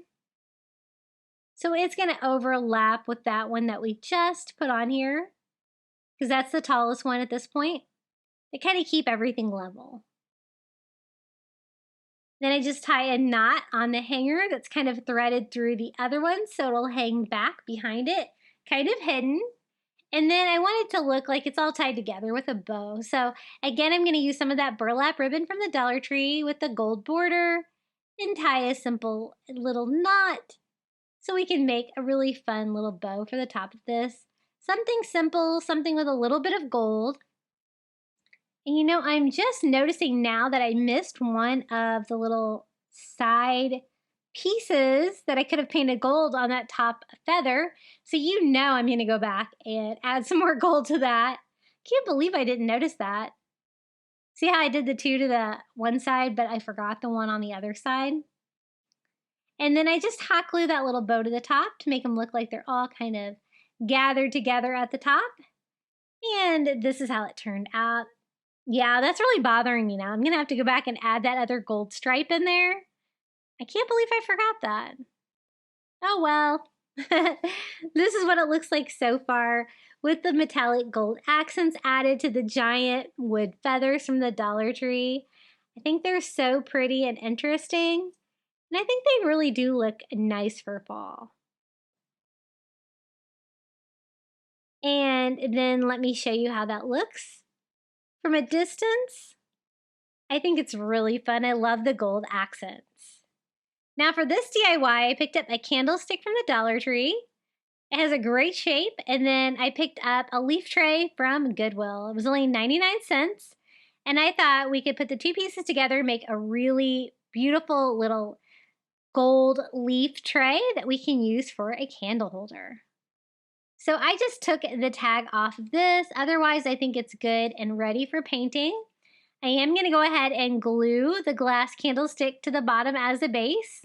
I really like the shape of that candlestick. And to do that, I'm going to use some of this multi-purpose cement from the Dollar Tree. It's kind of like an E6000. And it says it does glass and ceramic, so we shall see. The only problem with using this kind of glue, it is going to make it stronger long term, but you do have to wait. It's going to have some drying time before it's going to set up. I just put glue on the top of the candlestick and then lay that on the bottom of the little leaf tray. I could have always painted the pieces separately, but I decided to glue it together first and try to let that set up. Now I'm going to use this gold metallic spray paint again. We're going to spray paint everything. The top, the bottom of the leaf, the candlestick, everything. So once I get that dry enough to like hold, I'm going to take that outside and give it a nice spray paint, and look how beautiful that Goodwill dish looks now with the gold. It really takes it up a notch, and I love how it turned out. I was trying to do all the spray painting outside, and it was so like rainy and humidity, but I was actually had pretty good results. Now for the candles, I found these great tea light candles at Dollar Tree. The colors are really beautiful for fall. We've got yellow, orange, and brown, and they're shaped like little oak leaves. I think these are going to be perfect. I'm going to use all three of these little tea lights, just kind of scattering them around our little leaf tray. Kind of like that. And I'm blown away with how beautiful that tray looks gold. And then again, some of the Dollar Tree acorns. This time I'm not going to paint them gold because otherwise they would just kind of blend in with the little leaf. But I'm just going to kind of scatter those all around the little leaf tray as filler. I didn't want to do anything flammable so that I could light these candles. And just arranging them to get them the way that I like them. I didn't want to use any sand or anything in there because I wanted you to be able to see the great veins in that leaf dish. I think it's so pretty, and this is how it turned out. I think that shape for the candlestick is perfect to use to make a little tray like this. The shape is so seamless, it really looks like a tray. And this is how it looks from a distance. I forgot to light this one. This is the only one I forgot to light. I hope you're enjoying these fall DIYs today. I really had a lot of fun putting these together. Now we're going to switch it up again, and we're going to do some coastal fall DIYs. So let's go. For the first DIY, I wanted to do like a coastal beach version of this leaf wreath form from the Dollar Tree. Now for the back, I want to cover the back of the leaf with fabric, and so I wanted something beachy and blue. So I'm going to use one of these little fleece baby blankets from the Dollar Tree. These are great to craft with because they're nice and large. You get lots of fleece fabric, very cozy. So I'm just going to cut down a rectangle a little bit bigger than what I need, and we're going to attach that to the back. But first I want to start working like kind of on the structure of the leaf itself. I want to line it with rope. So I'm using the brown rope from the Dollar Tree. I'm using the skinnier one. It's like the 9.5 foot. And I think I only ended up needing 2 packages to cover everything. Now I want to do the outline and glue the fabric on at the same time, but I don't necessarily need to do that for these middle pieces, the little veins of the leaf. I'm going to do those first. That way I won't have to worry about like too much hot glue or anything like that showing up on the fabric behind. So I just cut a piece down.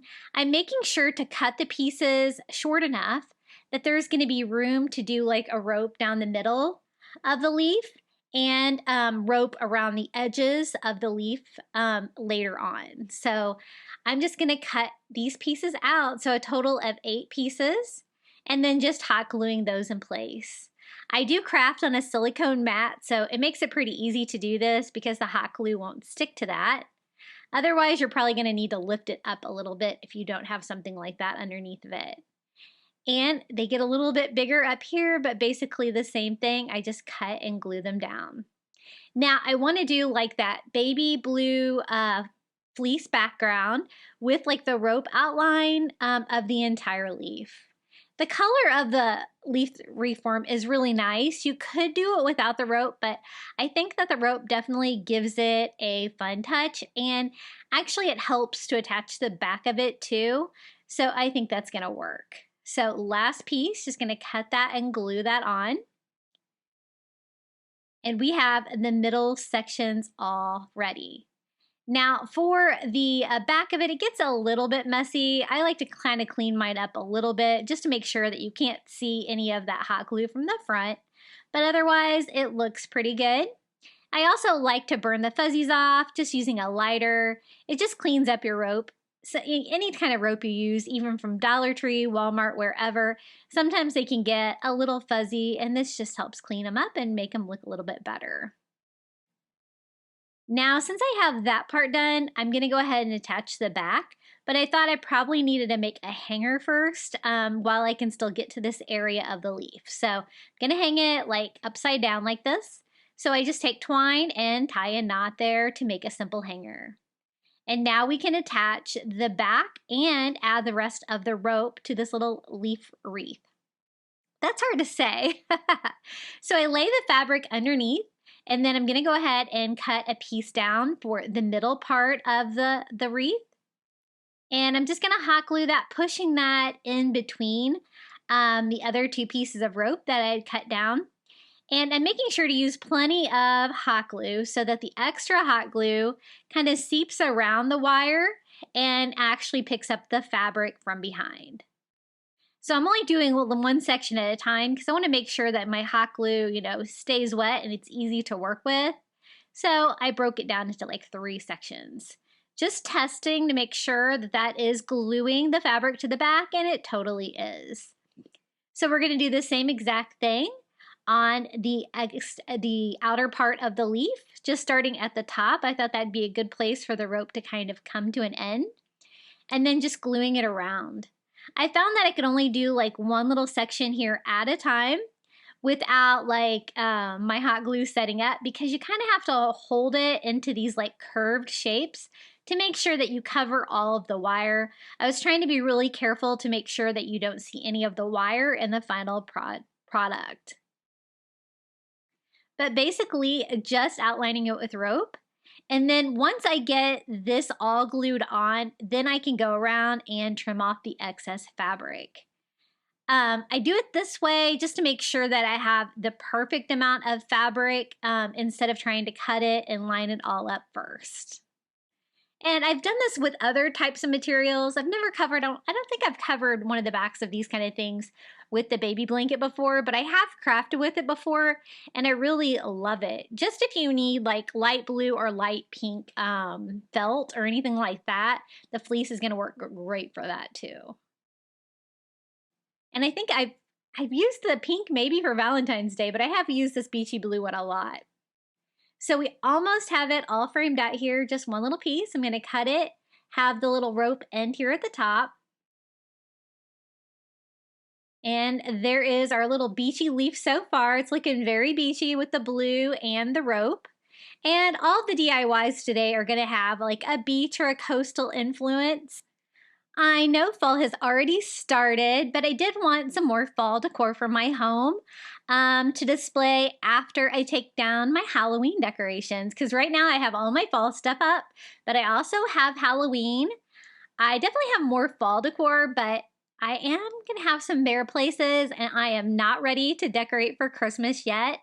But Christmas DIY videos are probably going to be coming pretty soon. I just did 4 Thanksgiving DIY videos because I don't like to skip Thanksgiving. I know that some people do, and that's totally fine, but I like Thanksgiving as its own separate holiday too, so I like to decorate for that too, because you know me, I'm going to decorate for everything. Now, this step was a little tricky, cutting off the fabric, because I was trying to cut it off without, so you don't see any of the blue felt from the front, but also I don't want to cut it too short or there might be a hole or a gap. And I did a pretty good job of gluing that on. I didn't really have any areas to fix. Now to decorate the front, we're going to use some of the little burlap leaves from the Dollar Tree, kind of the same shape, right? And one of the little metal words, this one says harvest. A lot of times I paint these, and if you wanted more contrast, you totally could. Like ivory would look really nice. But I kind of liked the metal on this. So I'm just going to go ahead and find a few areas where the metal will intersect with the rope and just glue that in place. And I think that the galvanized metal definitely has like a coastal feel with these colors and textures. Now for the leaf, I'm gonna go ahead and just peel the wire off. I kind of like them better without the wire. And I'm only gonna do one. I kind of want it to be a little bit over towards the side, not perfectly straight down. And then we can decorate this with a few more coastal items as well. I'm gonna use some Dollar Tree seashells and see what I got in this package. Ooh, this shell looks really cool. So I think that's gonna look really nice. And we're just gonna decorate the top of the leaf with the shells. Now, if you wanted to do this with not a coastal theme, just skip the seashells. You could add pumpkins or whatever to the top. And you know, you can always change the colors, but today we're going to be doing a lot of blue. I love using blue for every holiday, and so fall is no exception. I found 3 great shells that I thought would look great, and I just hot glued those to the top of the wreath form. And here it is, our little harvest coastal blue leaf. I think it turned out really fun, and it's really unique. It's a lot different than I decorated this before. I've done one of these, I think last year, but I love how it turned out. And here it is. It kind of looks like the harvest is 2 different colors there. I don't know, that must just be my flash or something like that, because it really is like all like galvanized metal. But I love how it turned out. I think this will look great in my entryway for fall. Okay, the next DIY, I wanted to DIY some fall coasters, so I picked up 2 coasters from the Dollar Tree. Doesn't matter what's on them because we're gonna DIY our own. But I did think the white would probably be helpful. And then I designed this great image with AI. It is like blue and orange pumpkins and blue and orange corn on the beach with a little lighthouse in the background, a little fall scene, and I think it's perfect for these. So I designed it at 3.75 inches, which is slightly larger than the coaster, but just a tiny bit. And I printed both of them out on cardstock, and I will share this free printable with you in the description below the video if you want to recreate. Now the square is the easiest one to do because it's kind of the easiest one to cut and line up, and all I'm going to do is cover it. Now since I used cardstock, I don't really have to worry. I don't think about this lap often showing through. If you use thinner paper, you might need to paint yours white first, but I just coat them with a nice coat of Mod Podge and then layer my little square right on the front, and I absolutely love this image. I might do something else with this larger, but I love how it turned out. It's so beachy and so fall. It is exactly what I was wanting. And so I just went ahead and glued the cardstock on both of those and gave them a dry. Now I told you that I made them slightly larger, and that was so that I could sand them down to a perfect fit. So that's what I'm doing here. I'm just using a sanding block from Dollar Tree and sanding off the excess cardstock. I think my sanding block was a little wore out here, so it was a little harder than it needed to be. But basically, I wanted them to be the perfect size, and I wanted to have like a little kind of distressed white border around the outside to kind of go with the shape of the stone itself. And I flipped that over, and that made it way easier. Totally was needing to be replaced. And I love these little sanding blocks from the Dollar Tree with the little plastic handles. They're so nice. So I went ahead and sanded both pieces down, cleaning off any excess dust here on our coasters. And then we are going to seal these to make these durable and able to hold cold or wet drinks. So to do that, I'm going to use Mod Podge first to seal the image down. I do a thin coat all over the coaster. Go in, give that a quick dry, make sure all of my corners are good and secure. Gonna repeat the process. And I give it another dry, and then I actually go in there with a 3rd layer of Mod Podge. Now at this point, they're pretty good and sealed, and you could probably leave it like that, but I really wanted mine waterproof, so I'm gonna go in with some matte clear sealer and just completely make them waterproof, but this step is optional. And if you had like a dishwasher proof Mod Podge or a stronger Mod Podge, you might not even have to do this, but I do want the matte finish because I don't think it looks beachy, and that's what this is. So this is how they turned out when they were dried, and I think they're absolutely beautiful. I only needed 2 of them for my coffee table, so that is all that I made. But look how beautiful they turned out, and they were so easy to make with just a printer and 2 Dollar Tree coasters. How fun is that scene? I love it. I am really impressed. I'm learning AI, and you know, your girl is 50 years old, so learning AI is challenging, but I'm having so much fun with it. Now for the next DIY, I thought let's try a coastal fall terrarium. So I'm going to use a Dollar Tree candlestick. This one is like light blue on top and white on the bottom, so I thought that would go beautiful with my coastal theme. And then one of these jars from the Dollar Tree. I love these, they're nice and big. I'm going to flip mine upside down and make a terrarium. And so this is going to be the top. So I'm going to have to get rid of this super sticky sticker on top and clean it up a little bit. But basically, we're going to turn the jar upside down.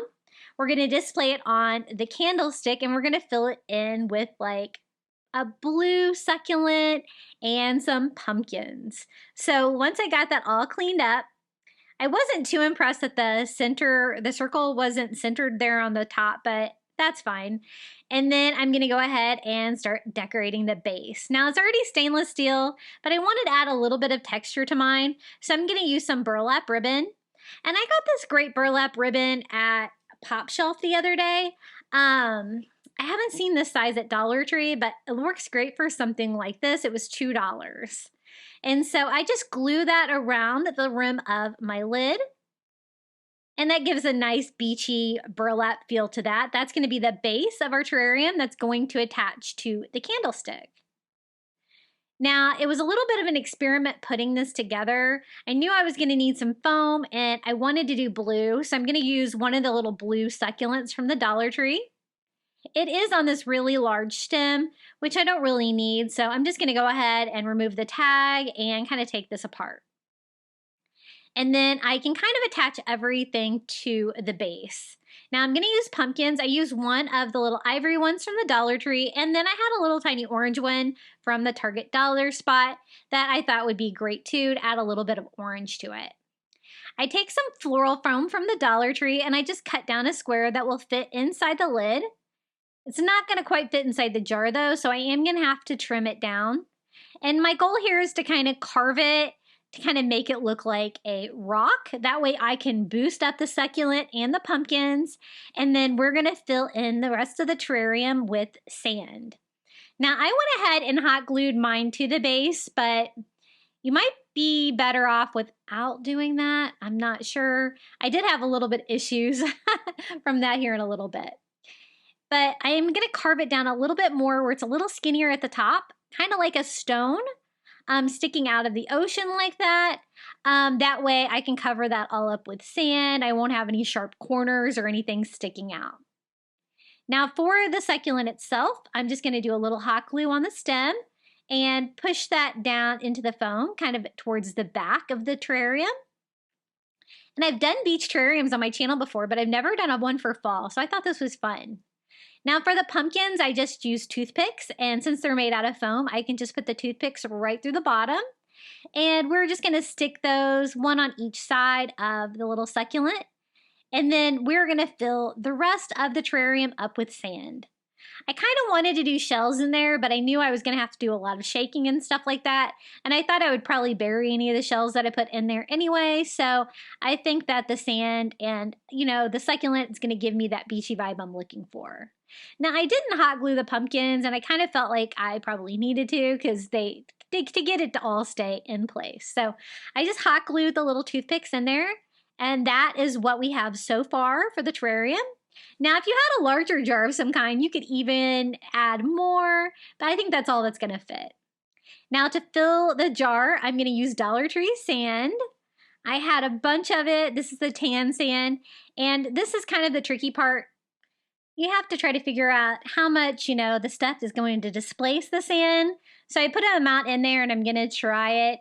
And spoiler, I did put a little bit too much in there, so be careful with how much sand that you use, because I did have to take it back apart. But I went ahead and set it on there. Now gluing it to the base is kind of tricky at this part, like screwing it on, getting everything to move while it's buried in sand. So I don't know if you need to glue it to the base or not.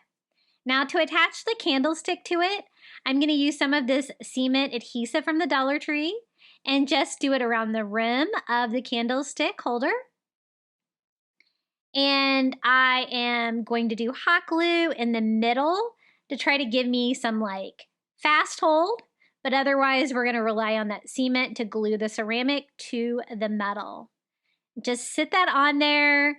I did have a little bit excess adhesive gluing coming out the sides. Now I probably should have checked to see if my sand was right before I did this step, because it probably would have made it easier, but I didn't. So you might want to, flip yours over and check yours first. So I flipped mine over and I'm like, yeah, there's too much sand. See how my pumpkins are buried? Like my succulents okay, but my pumpkins are definitely buried. So I just unscrewed the lid and we're going to try to adjust it. And as you can see, the hot glue doesn't really hold when you do the spinning. So that's kind of to be expected. So I dumped out a little bit of sand and then I'm just going to go ahead and reattach. I did hot glue again, even though it's probably not necessary. And then just screw my lid back on, and hopefully that is the right amount of sand now. So I flip it over. You want to shake all of it down. It's kind of like a snow globe, right? Kind of have to shake it until you get your little beach terrarium that you want in there. I want my sand higher in the back by where my succulent is, and kind of lower in the front so you can see my cute little mini pumpkins. So just kind of shake it and get the sand to fall exactly where you need it to be. Kind of fun. And I messed with it a little bit and I am happy with it. I think it turned out really cute. So a little fall version of the beach terrarium with some cute little pumpkins on the beach. And this is how it turned out. I love making terrarium. They're so much fun. I mean, you don't have to have real plants or anything like that. You can just use like the faux succulents from the Dollar Tree and the Dollar Tree sand. And everything was from the Dollar Tree here except for that ribbon and that little tiny orange pumpkin. But I like it. I think it's a fun touch for fall, something a little bit whimsical and unexpected. Okay, for the next DIY, I'm going to DIY a pumpkin. So I picked up this pumpkin from the Dollar Tree. I think it's kind of ugly, so we're going to remake it. It has this bump out, which I thought was cool at first, but then I discovered that it was made out of cardboard, and that's not that cute. So I'm going to go ahead and remove that just by using heat and like a little Dollar Tree putty knife to scrape that all off and just give me a big block pumpkin. You wouldn't have to use specifically this pumpkin, but I really did like the size of it and that it's nice and heavy. And what we're going to do is we're going to make a mosaic pumpkin for fall using the little glass mosaic pieces from Dollar Tree. Now I picked up several different ones. I picked up these. These are like blues. I end up using one package of those. These are like pastels. I end up using one package of those. And these are like black and white, and I end up using one package of those. The reason why is because I kind of wanted to do a coastal beachy color combination, and I just needed some of the colors from all of them. But it's the first time I've crafted with these from the Dollar Tree. Have you guys seen these at the Dollar Tree? I picked up some more recently, but I've had some of these for a while and I've never crafted with them. But I'm going to pick out from the pastel package. I want to save all of the light blue and the light, almost like a lavender blue. I think that'll go with my beachy blue decor. And then from the blue package, I'm going to go ahead and dump that out. And I'm just doing this on the pumpkin itself so I can kind of guess, how many I'm going to need to cover it in a mosaic pattern. Now these are all blue and white and really nice, but I was thinking I didn't really like the really royal blue. I didn't think that really went with the beachy decor. So I'm going to go ahead and pick out all of the bright royal blue ones and save those for later. Because again, we're going for like beachy, blue, and coastal. But I did want some white in it too. So that is what we're going to use the black and white package for. Now, I thought I would need way more than these because this is a pretty big pumpkin, but they go further than there's more in there than you think, is what I'm trying to say. So I'm just going to go ahead and only use the white ones out of this and kind of scatter those around the pumpkin until I think I have enough to fill everything up. Now, to fill in the different areas around the mosaic, I'm going to use some grout that I picked up at the hardware store. I've had it for a couple of years. I used it to fix my shower, but I've also crafted with it before. It's great because it's pre-mixed and ready to go in a jar. But I first have to figure out how to glue all these on. Now, I did not want to hot glue them all on. I figured I'd probably burn myself. It might not be the sturdiest adhesive for the glass tiles, so I decided to use the multi-purpose cement from Dollar Tree. I was just trying to figure out how I was going to pull this off. I don't really have to paint it or anything because you're not going to be able to see any of this image through. So I decided to do 1/3 of the pumpkin at a time. So I just spread out the multi-purpose cement, which is pretty strong adhesive, on with a foam paintbrush. And while it's wet, I can just start scattering these all around. I want to do like random blues. I'm like turning them every which way. I don't want like too many of the same colors in the same place. I want it to look very random. It's going to be a mosaic. It's not going to be a really tight mosaic. Another option for this is you could work some little tiny seashells into if you wanted, but I kind of really just wanted to go with the glass mosaics and see how this turns out. So the middle section, the same way. I'm just doing them section by section because I don't want that multi-purpose cement to start to harden up before I get all the tiles on there. So again, just filling that all up with a random pattern. And I'm so glad I decided to do this. It really turned out to be a work of art. I was really impressed with how this turned out. And I'm wondering if you could kind of DIY your own grout. It wasn't too expensive. The grout I got is way more than you need for crafting, but I think I picked that up for like $10 at the hardware store, something like that. And I've had it forever. It goes pretty far. So I did the same thing on the left side, got everything glued down. I think it's looking really cute. A few more pieces that I want to attach to make sure there's no areas with like not any tiles. So I kind of check it here and there and try to fill in any gaps.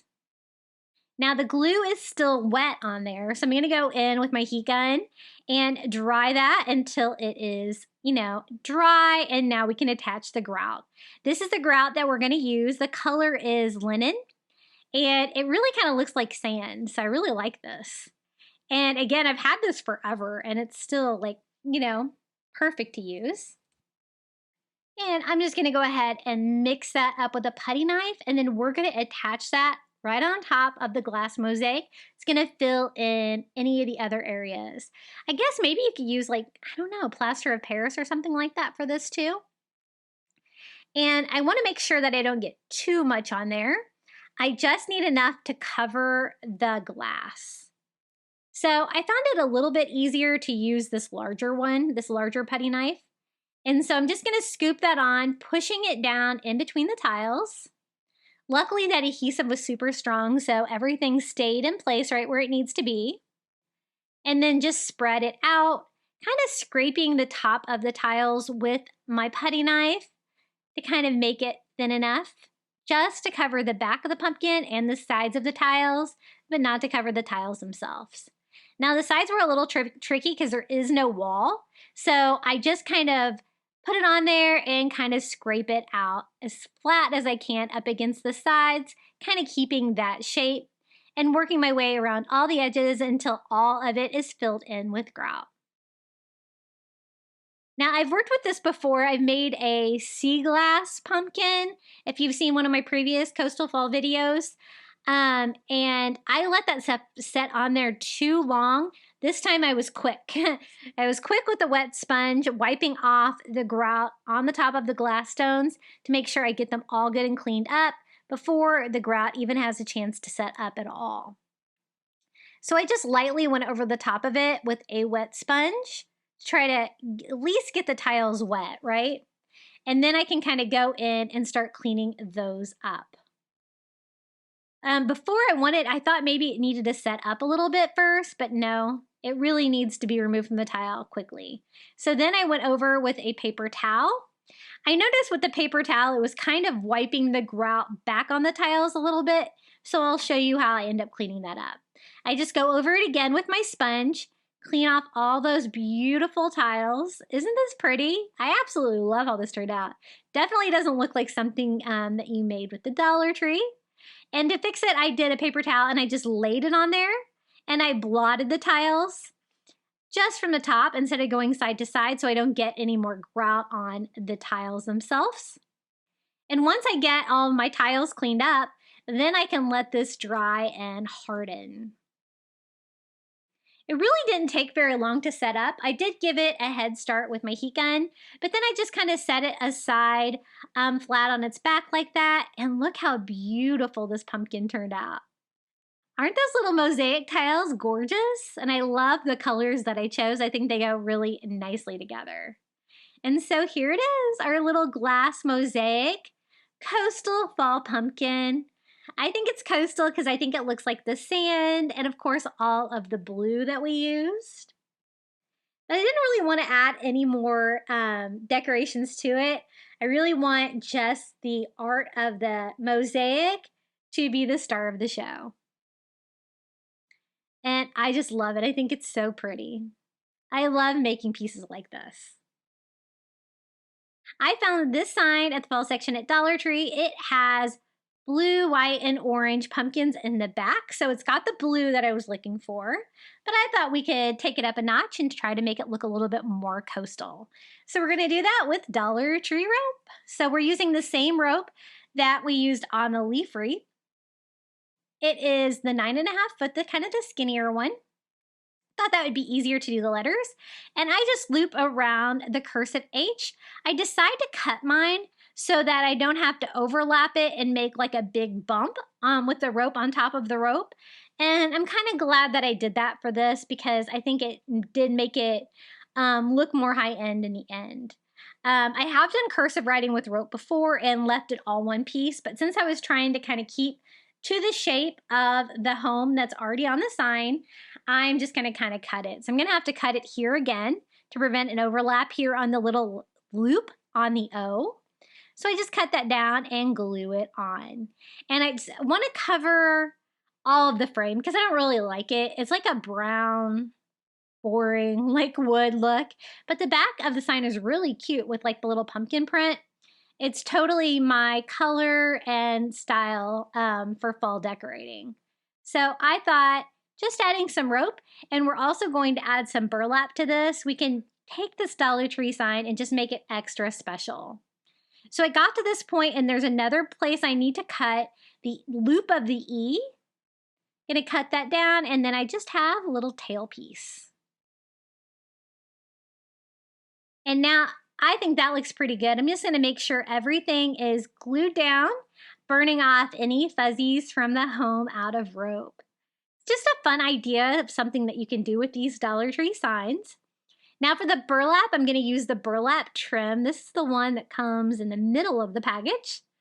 And there's plenty in one package to go around the entire frame. So I'm just going to hot glue that burlap trim to it and see how like great texture that adds to it. Just makes it look so much more high end. We're going to do the same thing here on the top. And of course, you know, it's made out of like this burlap jute material. It's going to go great with the rope. And it just added lots of texture and beauty to this little fall sign. And that's basically all there is to it. Our little rope home sign with the little blue pumpkins. I was going to add some seashells to it, but I didn't think it really needed any.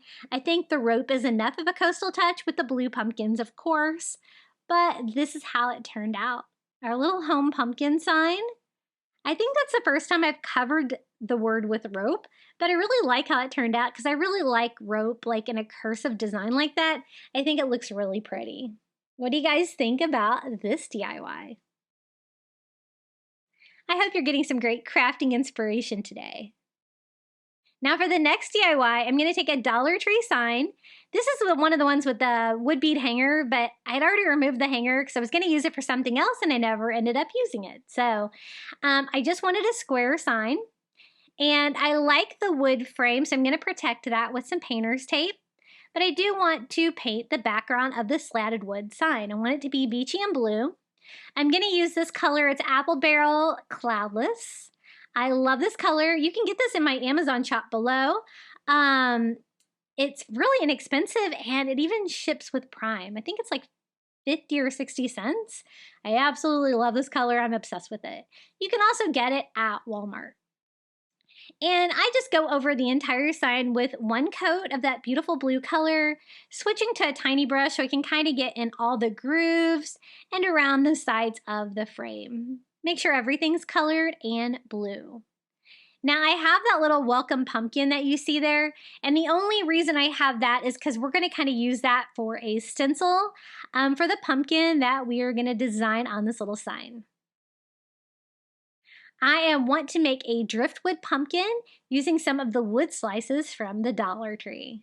So for the first step, I'm just going to use the pumpkin as a template.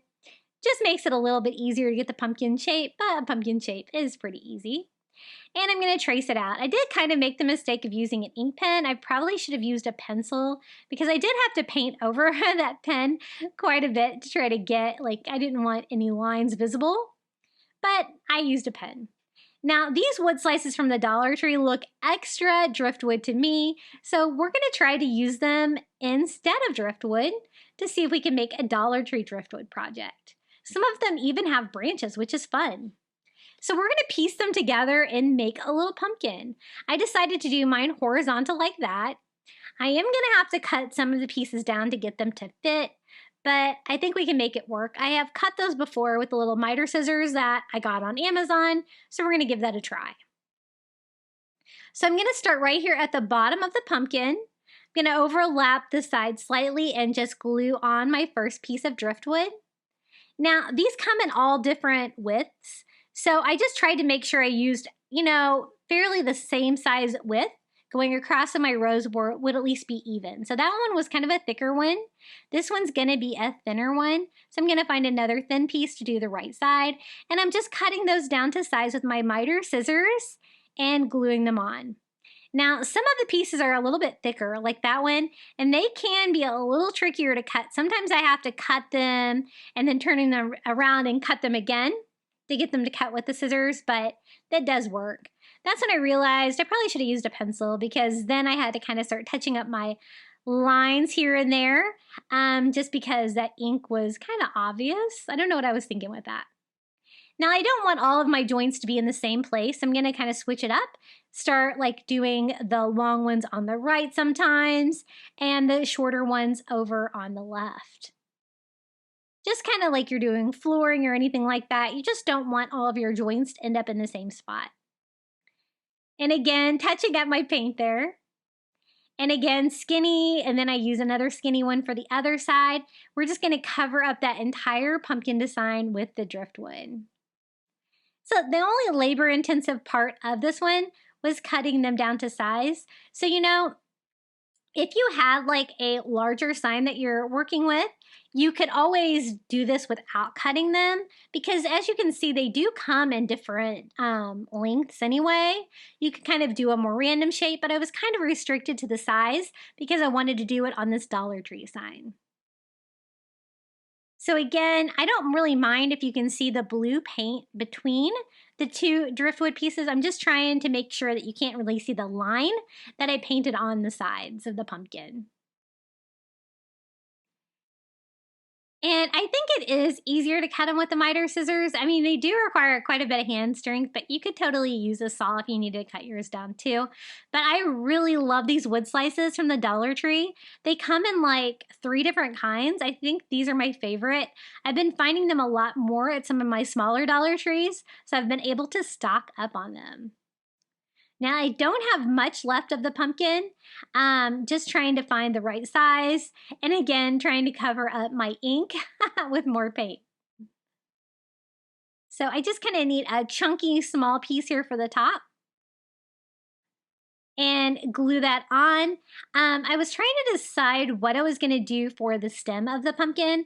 I do kind of want it to be driftwood. I at first tried to do it with this wood, but then I ended up switching it to something else, and I'll show you that too. I think I need one more row to finish off my pumpkin shape.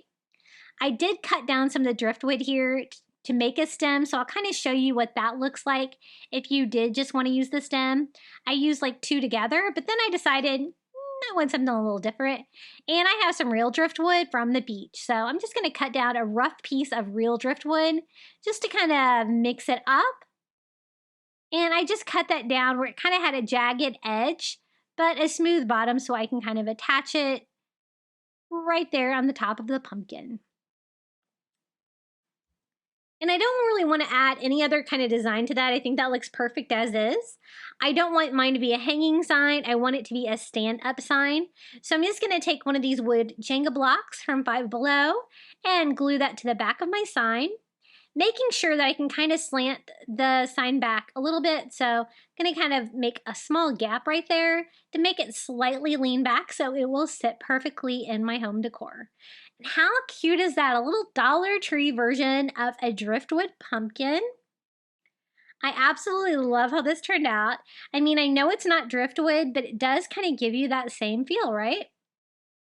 Now, if you wanted, like, not to do the coastal version, I think it would still look great on any kind of color background. You're just going to want some kind of color to make the wood pop against it. But it was really easy to do besides all of the cutting. That was a little bit of work, but I absolutely love how it turned out. Another piece of fall art. Okay, for the next DIY, we're going to do something fun. I wanted to do gratitude stones, but instead of gratitude stones for fall, I decided to do gratitude shells. So I'm going to use one of these little Shore Living plastic shell dishes. I stock up on these every year when Shore Living comes out at Dollar Tree, and a Dollar Tree blue candle holder. I want to make like just a little display piece that we can fill in with gratitude shells because it's that time of year where we need to be grateful for things, right? So I'm going to first start by decorating the large shell that's going to hold everything. You can also do this with a bowl, but I had the shell, so I thought, let's try it with the shell. I want the shell to look a little bit realistic, so I flipped it over and I'm just painting the whole thing with like this parchment, antique parchment color. And I'm going to distress it to kind of make it look like a real shell because it's got a great texture, and then leave the iridescence on the inside where we're going to display all of the gratitude shells. So I went ahead, painted it, dried it. I still had lots of areas where you could kind of still see the plastic through it. So I'm going to go back over it with one more touch to touch that up. And then I want to distress all that great pattern on there. To bring that out, we are going to distress it all with some antique wax by Waverly. See that great texture on the shell? I stock up on these every year, every spring when the Shore Living line comes out because there's so many things you can do with these. They're so versatile. But they make a great bowl or holder, which is what we're going to use for in this project. Now, you do have to be careful when you kind of blend in your antique wax by Waverly because it's easy to take that paint off the plastic. So I did have to kind of go back in, distress it more with that ivory color, kind of fill in any areas where I might have taken too much paint off there with my baby wipe. So I did that, gave it a dry, and we have a nice textured shell. Now for the inside, it's this beautiful like iridescent color. And I think that looks really pretty. The only thing is it's almost a little bit too shiny and plastic. So I thought I could tone it down a little bit with some matte Mod Podge. And this actually worked great because it toned it down, but it still has that beautiful iridescence that you might see inside of a shell. So I just went over with one coat, just making sure I get everything covered and let that dry, and the matte finish just really took it down a notch. And we're going to use that shell to attach to the candlestick to make a beautiful holder for the gratitude shells. I've seen people do gratitude stones a lot, so I thought shells would be a perfect coastal version of this.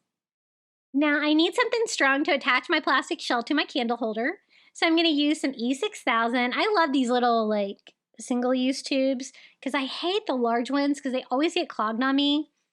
And then I just go around the border of my candlestick with that. And then again, I'm going to use like hot glue like in the center to kind of catch it at first and make that set up first. And then let my E6000 harden because that will keep anything attached. I just lay my shell right on top. If you didn't have one of the Shore Living shells, you could totally do this with a Dollar Tree bowl. It's going to give you a similar feel, but of course the shell is even prettier. So I'm going to set that aside, let that dry. We can start working on our gratitude shells. Now these are just shells that I found washed up on the beach. They're really bleached out. They're not the prettiest shells in the world, but I think they're going to be perfect for this project. So I'm picking out large ones that are pretty intact because that's going to give me more room to write in them. Because what I'm going to do is make them into little gratitude shells. So I'm going to start writing things to be grateful for this fall on the inside of the shells. And then I'm going to leave a lot of them blank so that my family can add to it. And it's something that we can use for Thanksgiving as well. So I'm going to paint them beachy and blue. I want like the back of them to be blue, leaving the inside of the shells to be white so that we can write on them. So for the first half of them, I am just using this cloudless color again, acrylic by Apple Barrel, and trying to get the entire shell covered, at least on one side. I didn't really have any brushes. I only had my foam brush. I was trying to get it down inside the grooves of the shell, and it actually worked out pretty well. So I just do half of them that color. I'm trying to avoid getting paint on the inside of the shell if I can. Now for the other half, I switched up colors to Caribbean Blue. This is a Target brand, and I thought it was darker, but you know what? It almost looks exactly the same, but I wanted complementary blue colors. But looking at it, there's a small difference. I really thought the Cloudless was a lot lighter than the Caribbean Blue, but maybe not. They look pretty close, don't they? So I did the other half in that color. Just one coat to make them blue.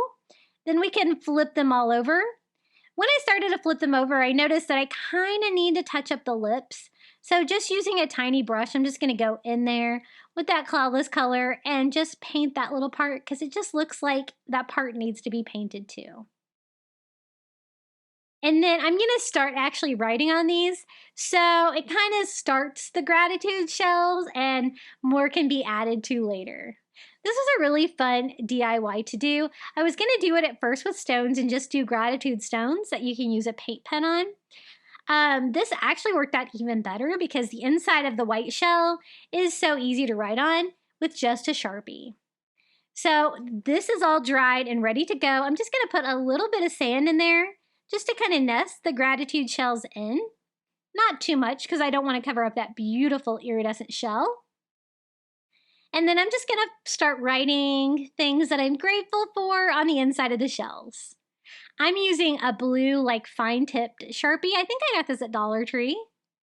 And I'm going to put family on this one, just kind of lay that in there.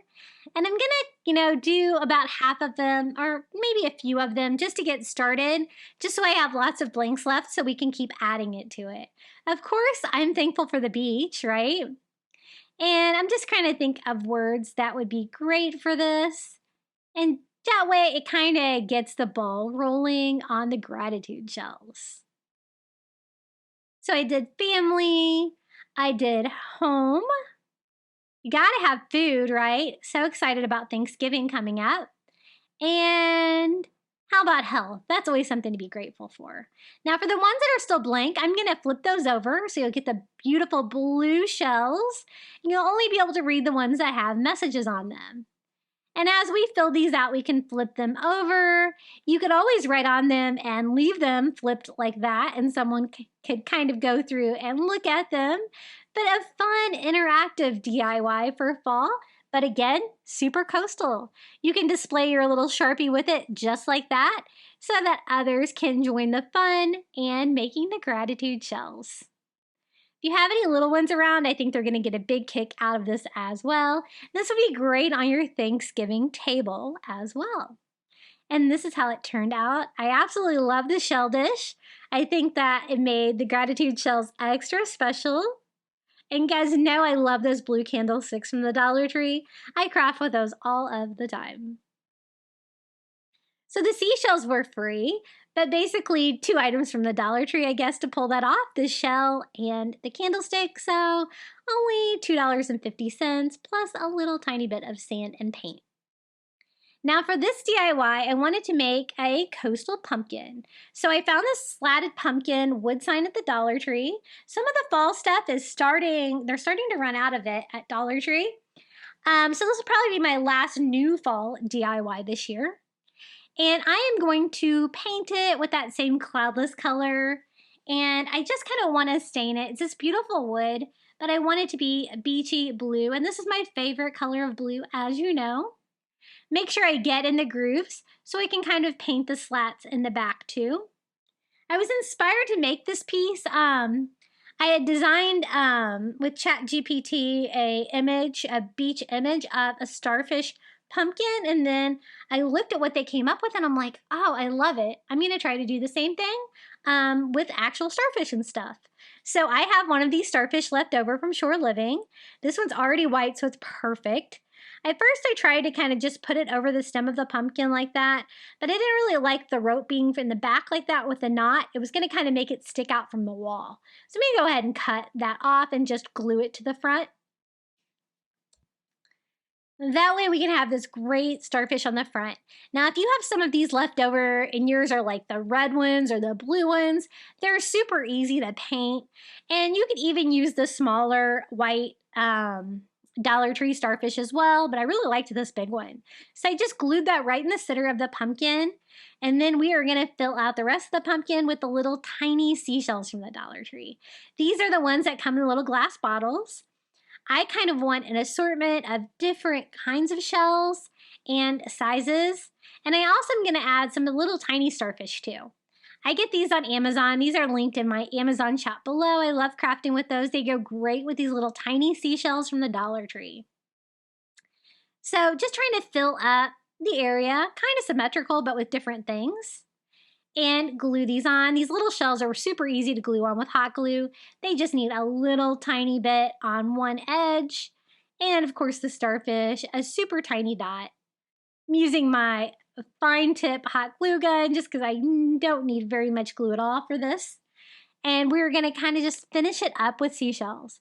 Now you could also add sand to it. I thought about adding sand to part of the sign, but I really liked the beachy blue color.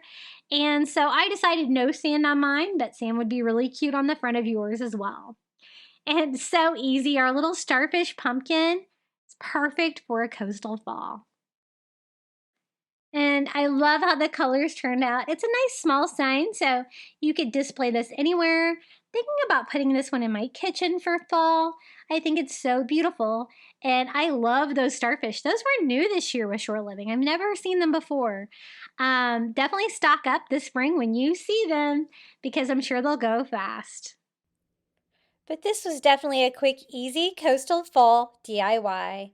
I really hope you enjoyed all of the videos today. You've made it to the final reveal. We've done 26 Dollar Tree fall DIYs. If you enjoyed this video, be sure to hit the like button.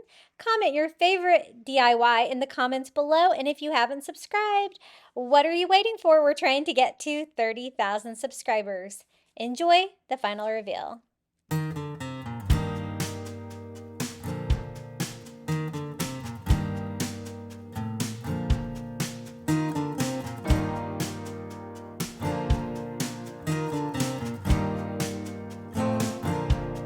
Open up the window. I'm breathing in the last of September. I can feel the wind blow, and the late summer sky is like a giant ember. Everything is turning into gold. When the autumn leaves are playing chase, it puts a smile up on my face. They leave their branches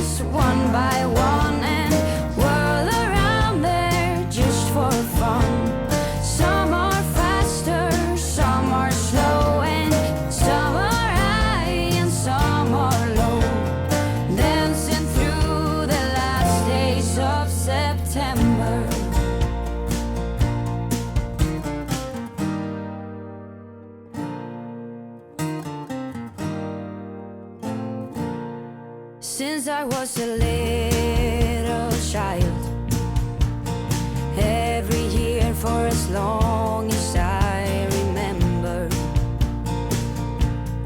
all the leaves were running wild, going all the way until November.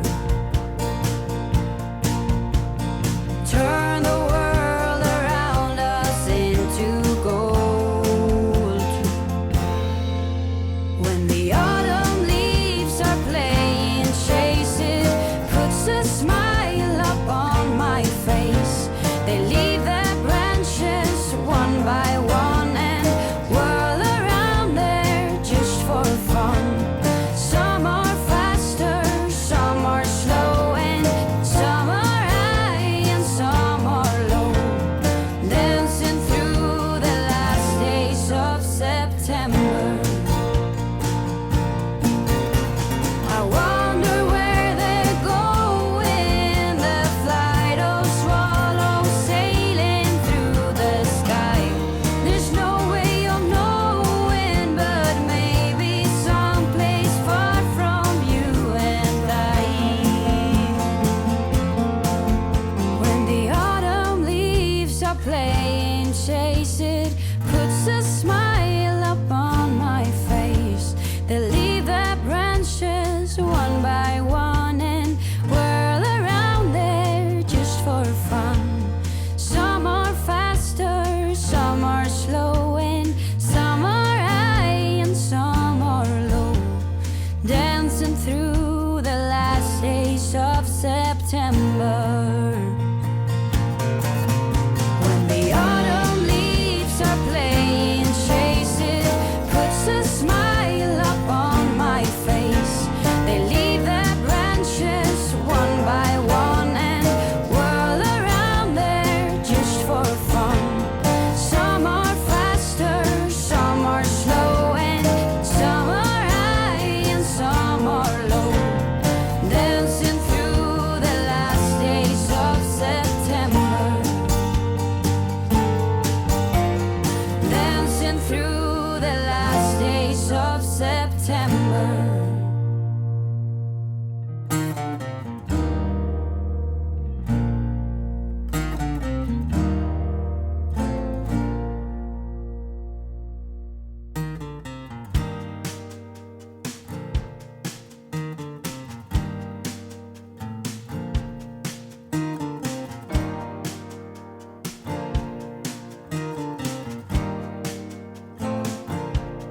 Open up the window.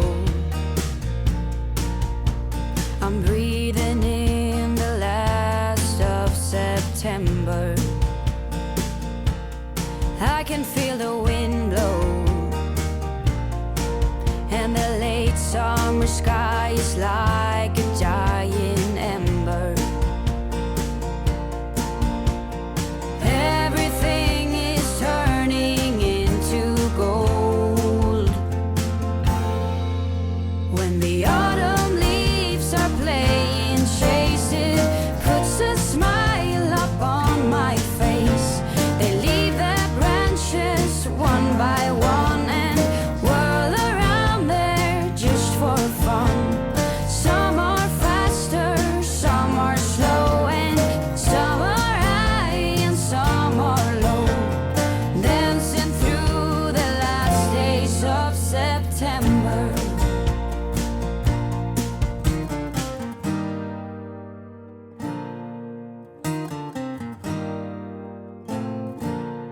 Since I was a little child, every year for as long as I remember,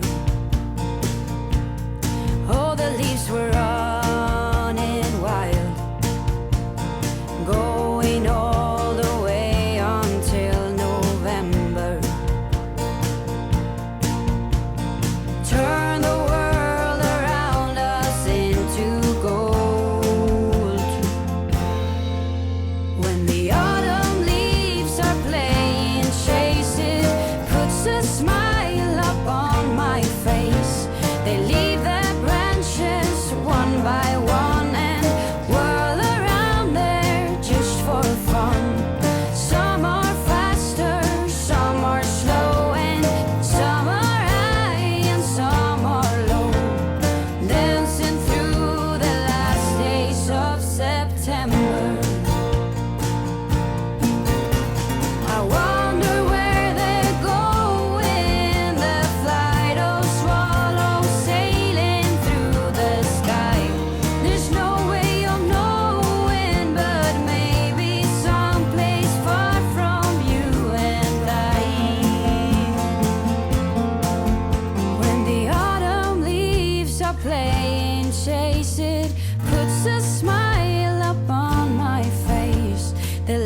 September. When the autumn leaves are playing chase it, puts a smile up on my face. They leave their branches one by one and whirl around there just for fun. Some are faster, some are slow, and some are high and some are low. Dancing through the last days of September. Dancing through the last days of September.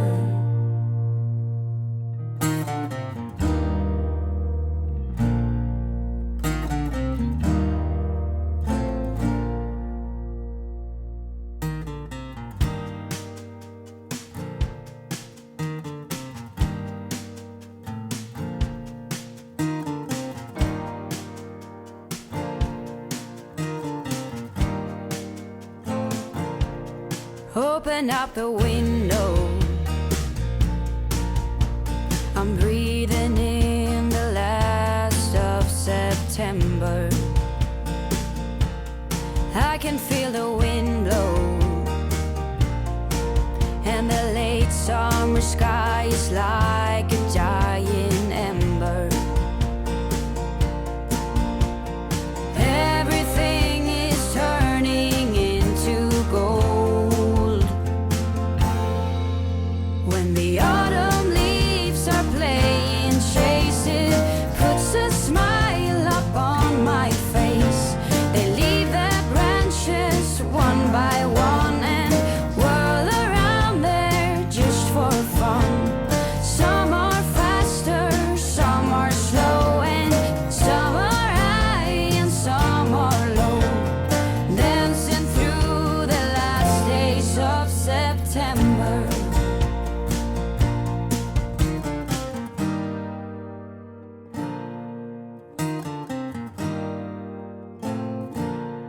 Since I was a little child, every year for as long as I remember,